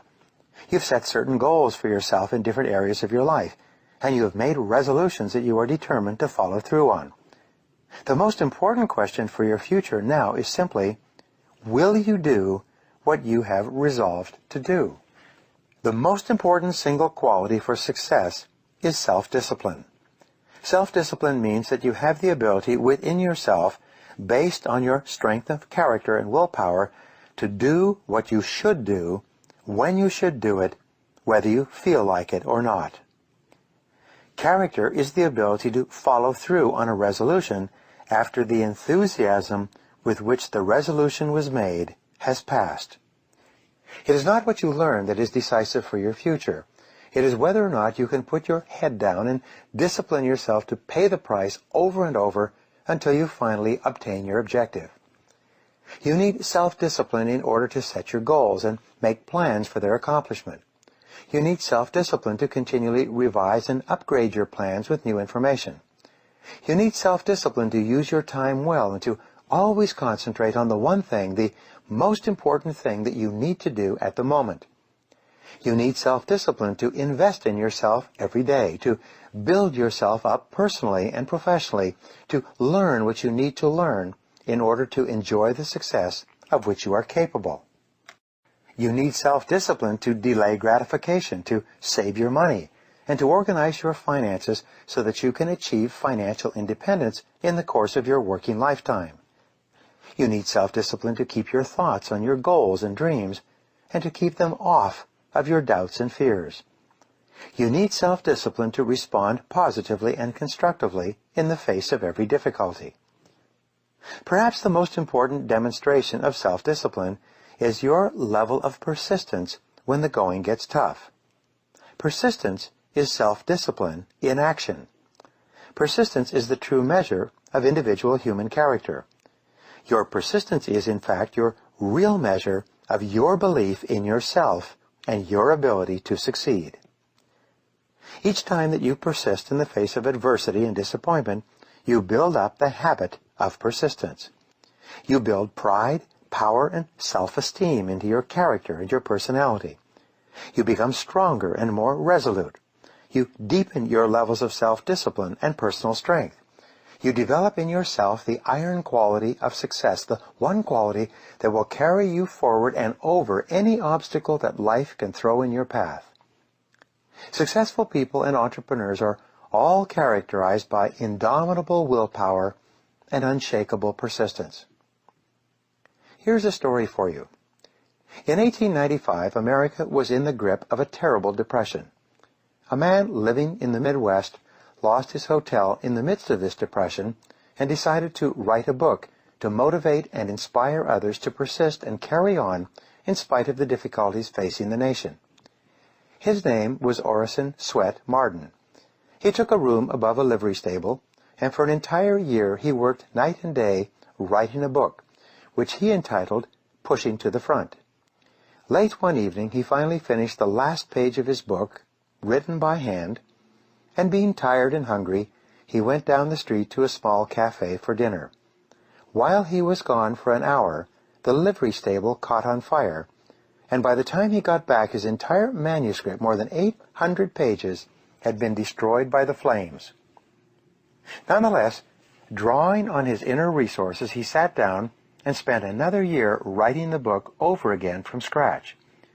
When the book was finished, he offered it to various publishers, but no one seemed to be interested in a motivational book with the country in such a depression and unemployment so high. He then moved to Chicago and took another job. One day he mentioned this manuscript to a friend of his who happened to know a publisher. The book, Pushing to the Front, was subsequently published and became the runaway bestseller in the nation. Pushing to the Front was acclaimed by the leading business people and politicians in America as being the book that brought America into the 20th century. It exerted an enormous impact on the minds of decision-makers throughout the country and became the greatest single classic in all of personal development. People like Henry Ford, Thomas Edison, Harvey Firestone, and J.P. Morgan all read this book and were inspired by it.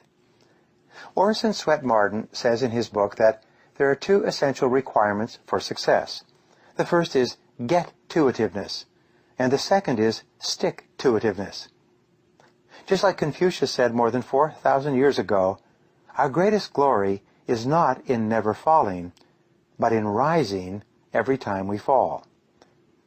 Elbert Hubbard wrote, "There is no failure except in no longer trying.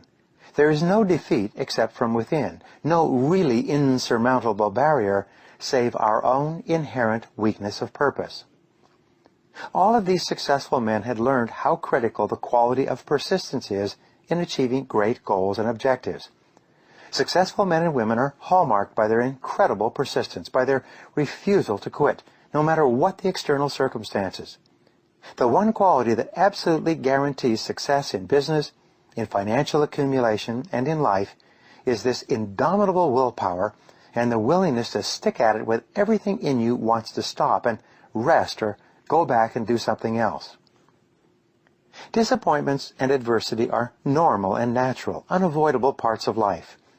No matter how well you organize yourself and your activities, you will experience countless disappointments, setbacks, obstacles, and adversity over the course of your life. And the higher and more challenging the goals you set for yourself, the more disappointment and adversity you will experience. This is the paradox.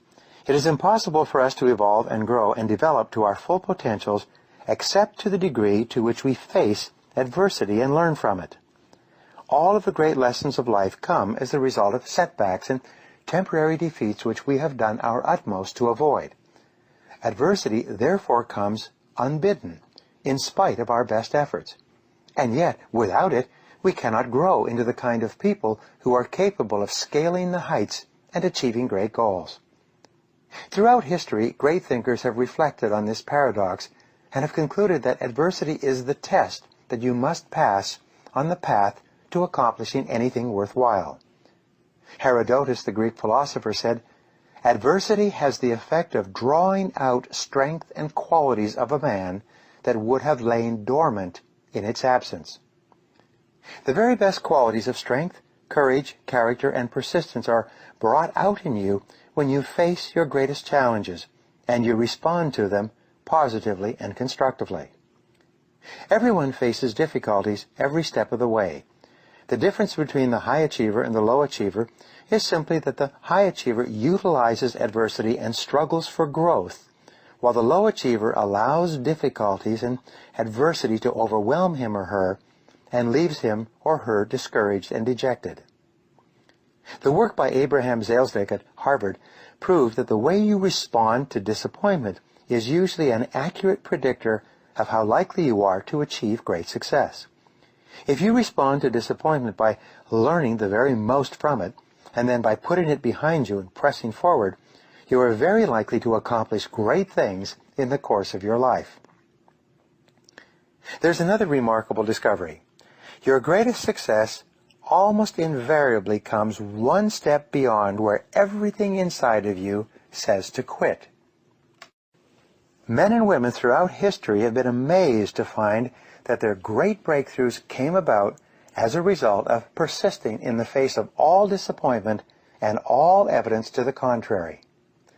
This final act of persistence, which is often called the persistence test, seems to precede great achievements of all kinds. H. Ross Perot, who started EDP Industries with $1,000 and who built it into a fortune of almost $3 billion, is one of the most successful self-made entrepreneurs in American history. He said this, "Most people give up just when they are about to achieve success. They quit on the 1-yard line. They give up at the last minute of the game, 1 foot away from the winning touchdown."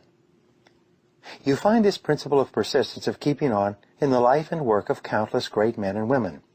Florence Scovel Shinn wrote that every great work, every big accomplishment has been brought into manifestation through holding to the vision, and often, just before the big achievement comes, apparent failure and discouragement.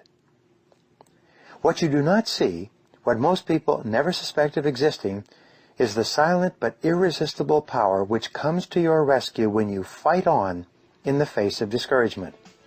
The power to hold on in spite of everything, to endure. This is the winner's quality.